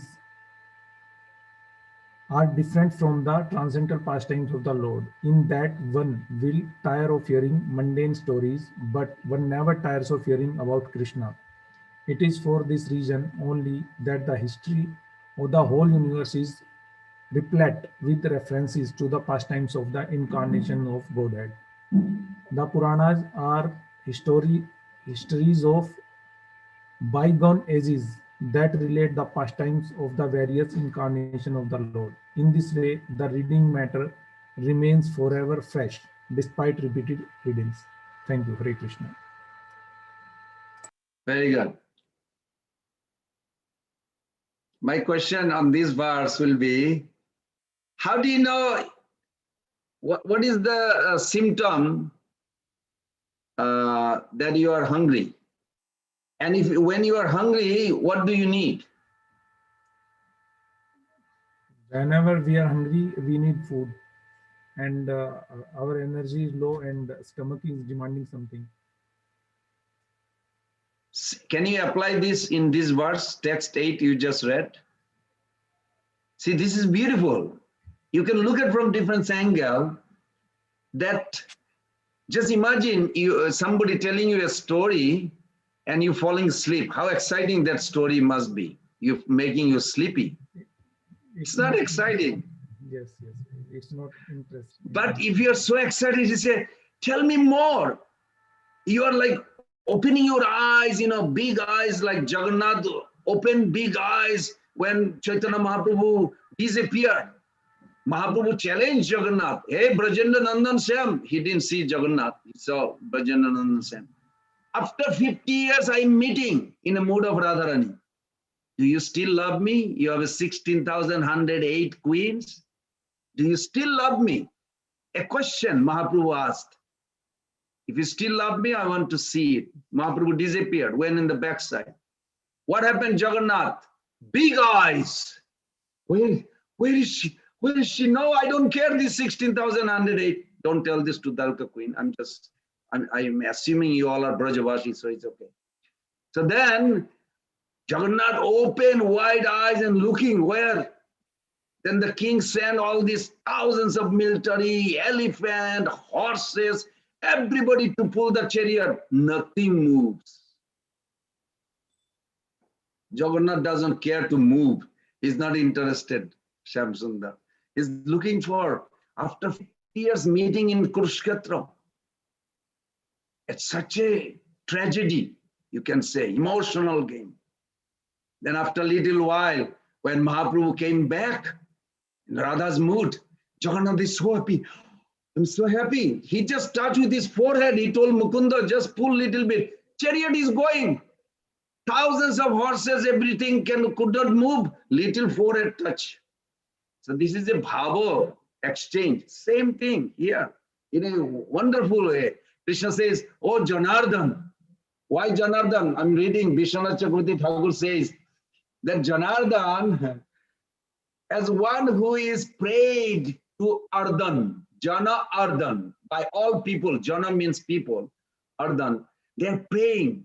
And Krishna, Arjuna, how he revealed his heart, showing his eagerness, how he loved Krishna. He said, I am never satiated hearing your nectar. I want more and more and more and more.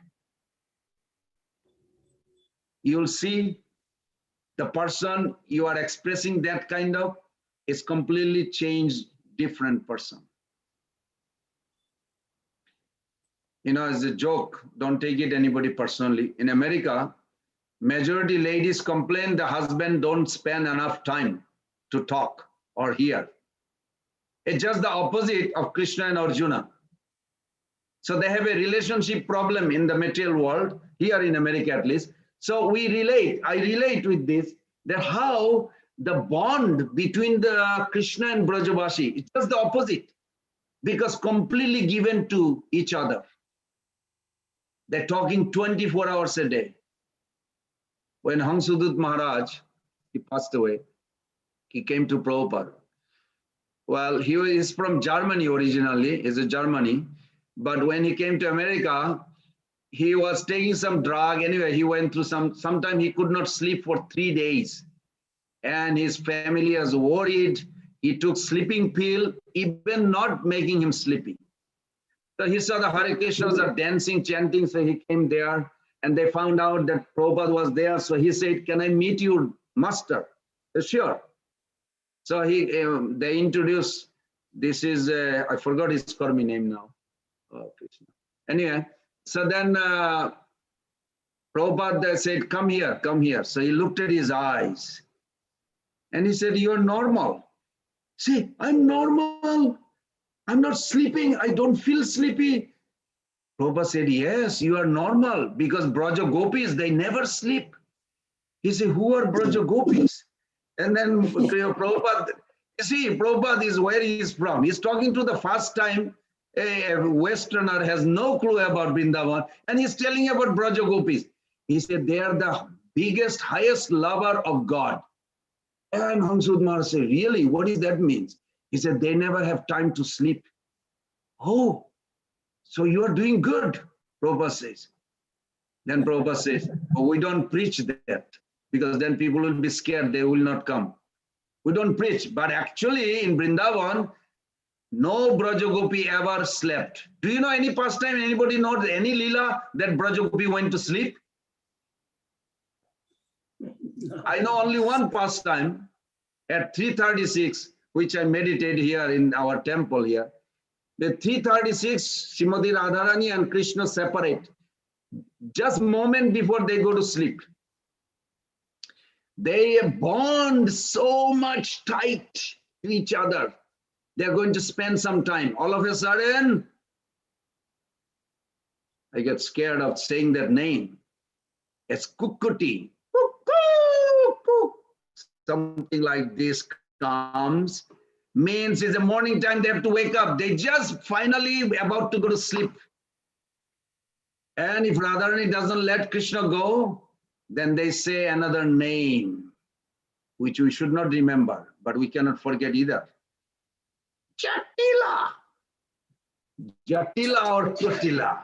Oh, it scares Radharani and everything immediately finish. No more sleep. They just went to sleep, could not sleep. At that time, their attraction for each other. Can you imagine how much attraction they have for each other? Does any one of you ever found a story Prabhupada says when he invited somebody to come to see the God? When a young boys challenges, many pastime there. One time, all college student challenges the Western devotees. Have you seen God? Have you seen God? And Prabhupada was nearby. Finally, they could not get answers, so they went to Prabhupada. And Prabhupada always invited them to come to Mangalarti. And I was wondering, why Mangalarti? Why not just tell them to come to temple, see God? Why Mangalarti? Prabhupada said, come at 4 o'clock, you will be able to see God. And I'm thinking like, why Prabhupada say Mangalarti? Prabhupada loved publication, book publication. But the head of the book publication one time, Advaita Maharaj was there. He told me personally that story. The head of the publication could not get up for Mangalarti every day. Prabhupada said, then shut down the printing press. It's impossible Prabhupada could ever think, but he said that. He gave so importance to rising early morning because that time Radha Krishna's expression for each other in a pinnacle, highest estimation. That time it is such a jubilant attraction that Lalita Sakhi Devi herself brings to prepare them, bring the incense, make sure no bugs around their body, they're going to go home. That's called Aratik. Then they bring lamp, Lalita Sakhi, make sure there is no bruises or any kiss mark or anything on Krishna's body or Radharani, so they go on the lamp around the body. But the beauty expressed so much so, Lalita Sakhi cannot resist. She expressed herself, come, come, look, look. We never saw Radha Madhav that beautiful. This is called Mangalarti. Extreme beauty expressed. And teachings of Lord Chaitanya Prabhupada says, anyway, that whole explanation is there, beautiful about Mangalarti. I don't want, it's not a class for that, but I just could not resist, I'm sorry. So that time,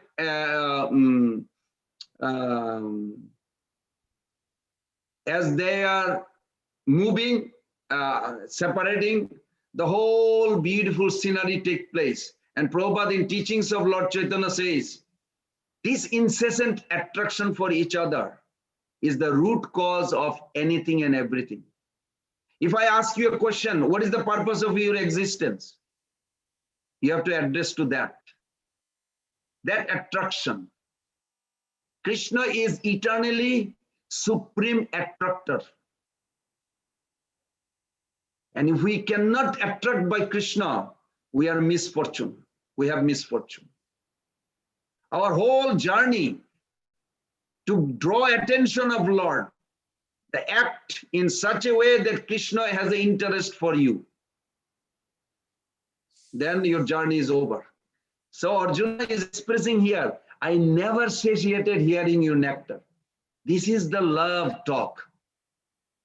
When lover in love with beloved, this is how they talk. This is the mood we should have. Now we're going to start. Well, what is the time now? Oh, I have a 4 minutes. So I don't know. Maybe we can read the rest of the chapter. I send you the whole list. We can go through very quick. It will not take that long.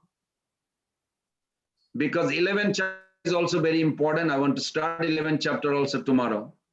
So I need some suggestion from Jai Nayar, Prabhu.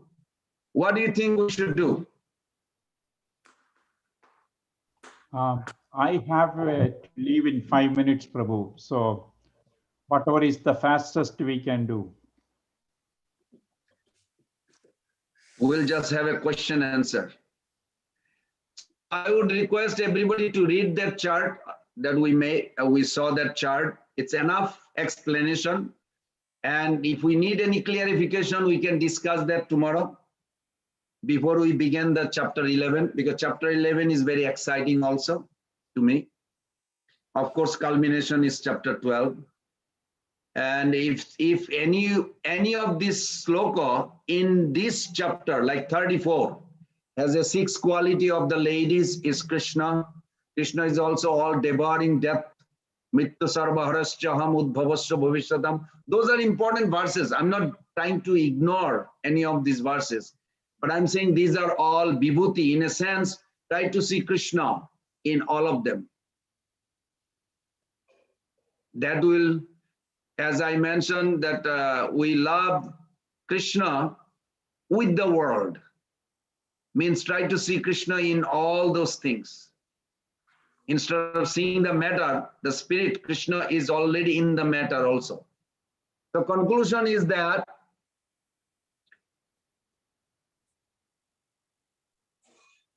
transcendental is God beyond the nature. Please write it or remember it. Transcendental is God beyond the nature. Immense is God in the nature.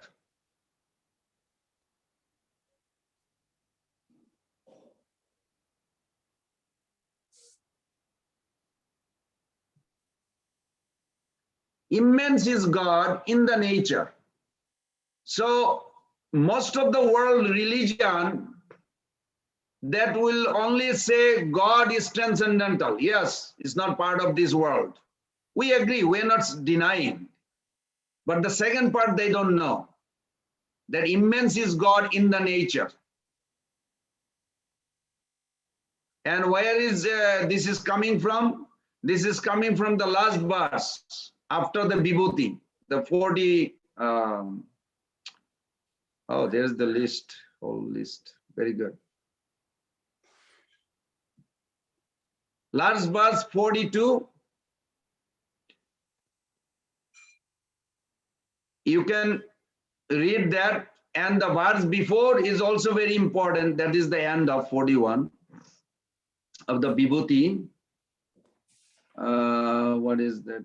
Yes, Jajjat Vibhuti. Can somebody read it? It's very short. It's like 2 minutes will take.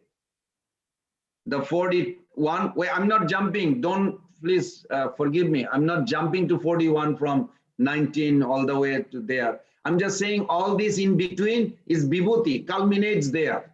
So we'll read the 41. Someone please volunteer. I can read, Prabhu. Okay. Yat yat vibhutimat sattvam srimad urjitameva va tat tatyeva gachatvam mama tejosma sambhavam. Know that all opulent, beautiful and glorious creations spring from but a spark of my splendor. You want to read the purport also, please? Yes. Any glorious or beautiful existence should be understood to be but a fragmental manifestation of Krishna's opulence, whether it be in the spiritual or material world. Anything extraordinarily opulent should be considered to represent Krishna's opulence. Okay. That verse culminates in a sense of the, so he says, Jajjat Vibhuti Mat Sattam. Wherever one sees Vibhuti, it did not say any particular place even. It says wherever. Even the list that I send you, it's from this sloka between 20 to 40. But beside that also, Krishna did not say only this. He said anywhere, anything. You know, can anyone answer me a question? When you see your own daughter became Miss Universe versus Miss Universe looks like your daughter, what is the difference?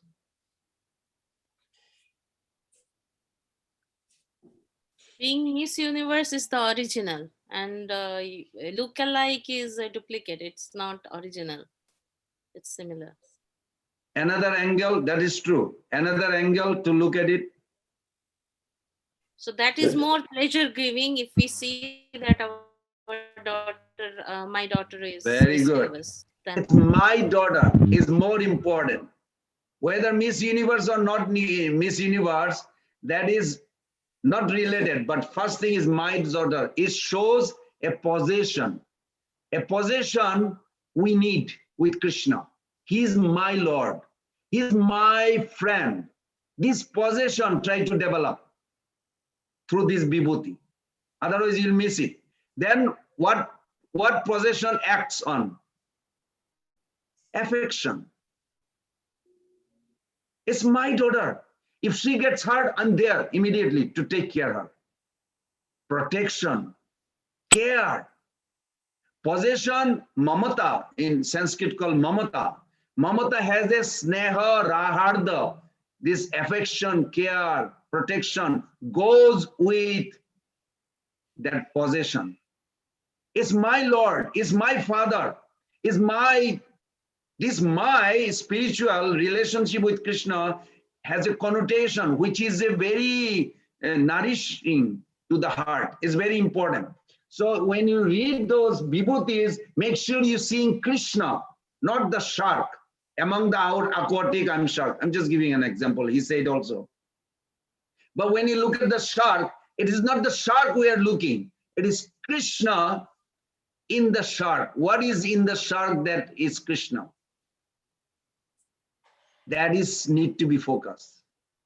So Srimat Urjitam Evava, Srimat is beautiful. Urjitam Evava, that which is beautiful and glorious. All such things are Mama Teja Angsha Sambhavam.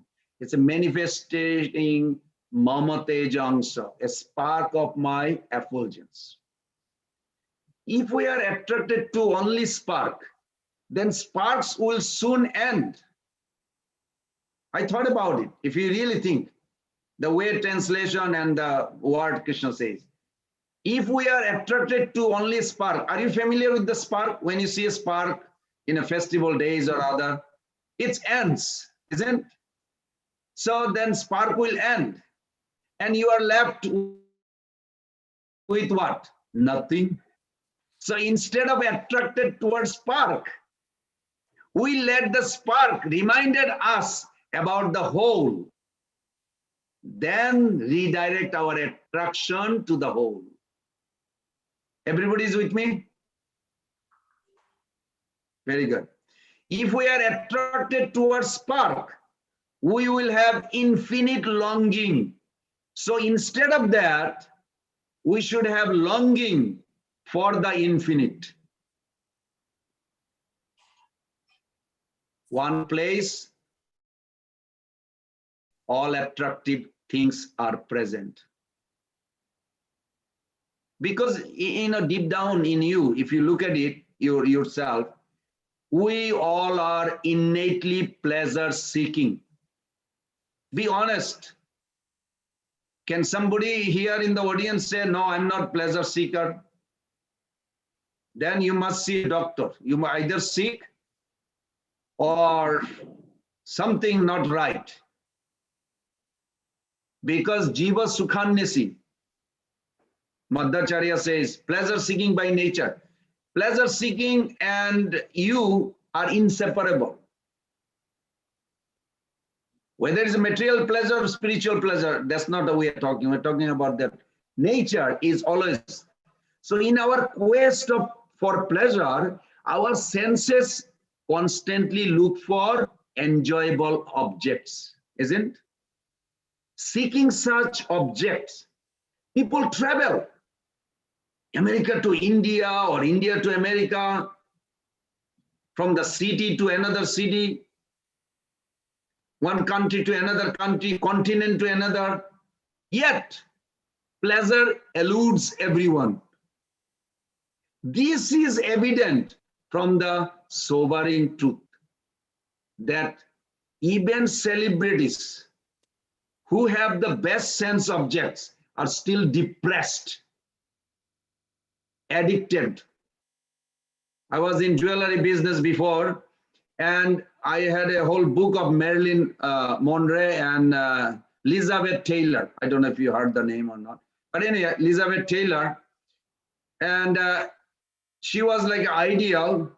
But then I found that there was a time she was addicted to drug when she had the Hope Diamond. Anyway, it's not a part of the Bhagavad Gita, but I remember. So when I read Bhagavad Gita, it's so relevant to the world. Even she became suicidal, even though she was such a famous actress. Why do the sense objects not deliver the promised pleasure? That question should come. Because everything in this world, including most attractive sense object, are all temporary, can at best offer us temporary pleasure. Whereas we all are looking for lasting pleasure. Specifically, the pleasure of lasting love. We all long to love and be loved and do so forever. Such lasting love cannot be found in this material temporary world. Then where can it be found? at the eternal spiritual level of reality. Why I say spiritual level, try to understand, it's not a different location. Means wherever you are, if you can uplift by the mercy and your endeavor to that level, you can have access right now. You don't have to experience spiritual world by dying this world. No, yes, by dying in a sense internally, but by being present in this body, you can have that access. And Srila Prabhupada, 3rd canto, 2nd chapter, he demonstrates this. How this Bhakti Lata crosses this different planet, goes to Viraja, then Brahmajyoti, to Vaikuntha, then all the way to Golok. And Prabhupada writes, one can serve the Lord in the spiritual world while in this body, in this material world. Why not we do that? Then our journey. If somebody dies, oh, he or she went back home. How do you know? Why don't you go back home now before you leave this world? Is it possible? Yes. It's only require your intense desire and facility, of course, and the acceptance of process. So Bhagavad Gita explain, I will end here, that we are eternal spiritual being and parts and parcel of supreme spiritual being Krishna. What does that mean? Man to delight in immortal love for him. In that love is longing for happiness perfectly and perennially fulfilled. Nothing in this world, however good looking, can replace Krishna. I'm going to repeat that word. Please remember that as a negativity to your mind. Tell your mind, nothing in this world can replace my beloved Krishna. That is why we need to redirect our longing from world to him. While focusing on him, if the world distract us, it will do. That's the job of mind. We can remember the eye-opening Bhagavad Gita inside. What is it? That 41, Mother Shyamala Gopika read. You can memorize this. I memorized that sloka because of that. And I just quote this and I find some attraction immediately, which reminds of Krishna. So whatever is attractive in this world, even human being or anything, Grand Canyon. I remember a couple years back we went there. I have a niece lives in Canada. So we went to see, it was wonderful. So what that do? Bhakti Yoga practice connects our consciousness with Krishna, giving us glimpses of his supreme sweetness.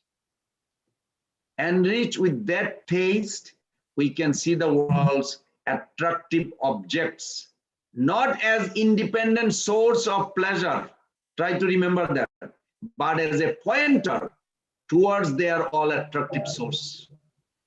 When we thus devote ourselves to Krishna with increased conviction, we rise to spiritual consciousness to relish forever. What? The happiness we have been seeking for lifetimes. I'll end here. Prabhuji, you remember this? Prabhuji, I have a question regarding this. Yes, Prabhu. So when you say you see shark, which is the among the fish, but what we learned before is everything is Brahman or Krishna.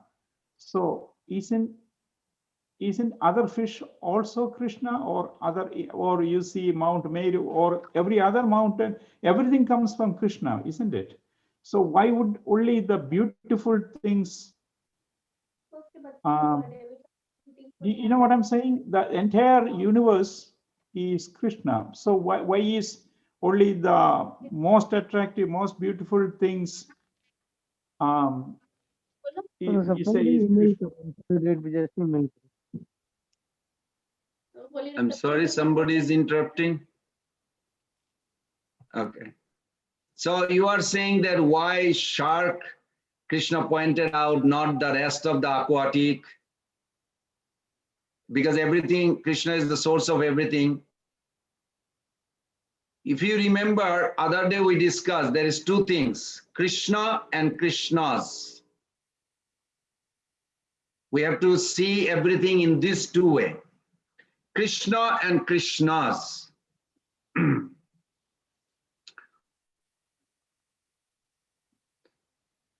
What verse is the shark? What's the word? I think 30 or 31. No, it doesn't matter. No, I understand. I just want to, just see the 31. word because what is. It's 31, Prabhu. Okay. So 31 is the word. Makara, Makara, Makara Krita Kundala. We sing this, no? Makara Krita Kundala. His earring is sharp shape. See, shark has a very specific quality. What is the shark has a specific quality? Among the fish, when Krishna say, I am shark, if you study, shark is, I haven't studied too much, but I know a Professor Vargas who wrote the book about blue whale, and I had a long talk with him one time. He passed away, but he wrote that book. I still have that book he gave me because I went to teach Bhakti Yogi in the university. Shark is so swift, so fearsome, they can swiftly catch and consume a person. So the ferocity, power, speed, that is representative of Krishna's opulence.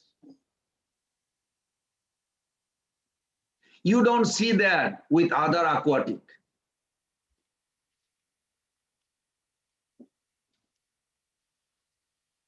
No, I understand. Everything great is Krishna. I get that. My point is, everything else is also Krishna, isn't it? No, everything is Krishna's. Okay. You have to separate Krishna and Krishna's. Okay, got it. Okay. Thank you. That's a very nice question, though. I appreciate that, Mr. Nair, because that's like clarify how we should see those each. How many was there? 72 or 71? Let me see. 72 vibhutis. Or at least that's what I found. You may find even more or less, I'm not sure, but this is how I found according to the slokas. So you can look at it, and each one, if you have any issue or particular one that how you want to see Krishna in that, you can bring that tomorrow, or we'll go to 11th chapter. Is that okay, everybody? Everybody feels okay with that idea? Yes. Or you have some other idea? No, this is fine, Prabhu. Yes, I think that will be fine, Prabhu. Okay, wonderful, wonderful. Prabhuji, So I have one question, Prabhuji. So you were saying that when we see Krishna, how we need to pray, you know, even Krishna or any Guru, any Maharaj. So we have to first glorify them, and then we have to, you know, like if we are asking anything from Krishna, then we have to ask first glorification. So when we see any Maharaj, suppose we do not know about that Maharaj much. So how do we glorify that person if we do not know anything? And I have faced this many times, even before, suppose that Maharaj is not giving any lecture, but we are having the association and I want to, you know, ask his blessing. I, you know, find it very awkward. Just go and say, oh, please bless me. Instead, I feel like after lecture, we actually say any Maharaj, when we listen to the lecture, that wonderful lecture, and, you know, we appreciate him, and then we, you know, ask for blessing. Whereas in this case, when we do not know about the Maharaj, then we cannot, you know, glorify him. I mean, how do we approach that? How do we do that? It's not that difficult. You can pray to Krishna to glorify his devotee. and Krishna will reveal, give you some tips within you. For an example, as you said in your question, that if you see a Maharaj, you can immediately say, Maharaj, it's wonderful to see somebody giving their life, whole life, with their mind, body, and speech. The danda, the sannyas carries, has a 4 stick, 3 stick together and 1 small stick. The soul who is taking vow with his mind, body, and speech, completely dedicated to Krishna's service. Maharaj, this is such a wonderful. You remind of that, what is the emblem of dedication. Maybe you can bless us so we can follow that path, because ultimately surrender is must. Without surrender, nobody will know Krishna. Krishna will never reveal. So something like that. Or you can ask another senior devotee, can you tell me about the glory of that person? Why, how he got sannyas? You know, in ISKCON, they don't give sannyas, at least nowadays, unless they are mature, qualified. It's very tough. It's getting tough, very tough. You have to have a Bhakti Vaibhav to even apply for it now. Means you have to study all Bhagavatam. You have to pass the exam. Early days was easier, but now it's very tough. So they are making qualified candidate. And if somebody really gave up their all material desire to devote themselves, they should be respected. What we are respecting? We are respecting the glories of bhakti, supremacy of bhakti. Then that bhakti will enter in our heart also. So more we glorify devotee. At the same time, I'm also trying to say that sometime in our own family, I don't see sometime that we respect each other very well. You know, children, they are just children. You never know. Some children could be a big sage, meditated for thousands of years. Krishna sent that soul to be finished the journey in your life as your daughter or son. Wow. And you think, like, oh, it's just a little child. How much can she? So we have to be very careful. We should respect everyone in that angle. Yes, Prabhuji. Thank you very much. Thank you. Can I have one feedback, one reflection or 2 reflection, and then we can close? Yes, Prabhu, I can say Hare something. Krishna, Prabhuji. Okay. Kaiballa Prabhu, and then Mother Yes. Sojan. Okay, so after the first shloka was very good, like 12th number shloka was very instructing, how Arjuna accepted Krishna as the Supreme Personality of Godhead after hearing the Chatush Shloki Bhagavatam. And he didn't say that just to flatter the Krishna, but he just said on the basis of the Vedic injunctions and what the sages said and what Krishna himself says, So it was all based on that, it's not just because he was his friend. And actually he used so many different words, which are very important actually, like Vedic injunction said that the Kena Upanishad and the Mundak Upanishad, everything Prabhupada actually explained very nicely. Vedas also says, and all the sages accept it. So that's a great thing. It's a good Very thing to nice. learn. Very good. Thank you. Thank you. Mother Sojan. Good. Hare Krishna, Prabhuji. Dandavat Pranam, Sarveshwara Shiva Baba. In 17th shloka, when you mentioned how we have to connect the material things to Krishna, I felt that was like a very nice takeaway. Like, very simple thing. When my kids ask me, what's your favorite color? I said, all colors are created by Krishna. How can we see? That's my current answer, not the previous answer. I just heard this in some other lecture. And then I had heard in another lecture that when you see mango fruit is so, everybody loves mango. But then immediately if we get a thing, see what a beautiful creation by Krishna. Then like that, every little thing, the material things, if we connect with Krishna, you get that I can't explain the satisfaction, how you feel when you connect it. So when you were saying that 17th shloka, I was like, oh, I felt happy that that was already told Bhagavad Gita naturally. But when I came aware of it, I felt very happy and satisfying. Wonderful. That's very nice. Thank you, Prabhuji. That's very nice. So we'll end here. Hare Krishna, Prabhu. Just one Hare point. Krishna, Mother Syamalago. Thank you, Prabhu. Yeah, as Mataji said, I remember when I see the Niagara Falls, immediately I try to recollect like how Krishna's beautiful creation was. When I see that, immediately I remember that. And one more thing, that the Mangalarti which you mentioned, so the way that why we are doing that, incense sticks and the ghee lamp, so that is really new. It's just today only I'm hearing like this. Mangalarti has such a meaning of that. So it is so wonderful. Thank you so much. And I really want to hear from you about the Mangalarti importance whenever, if it is possible, not here, but at least I would like to invite you for a congregation, at least for this Mangalarti class. Thank you Okay. so much. Yeah, Thank me you. too, You all can bless me because I have a class in 10 minutes to another group, and we are going to talk about the Haridas Thakur pass away and the death, how it's relevant to us. So please bless me and pray for me so I can say something to them. Thank you so much. Please accept my humble obeisances. Pancha kalpatarubhasya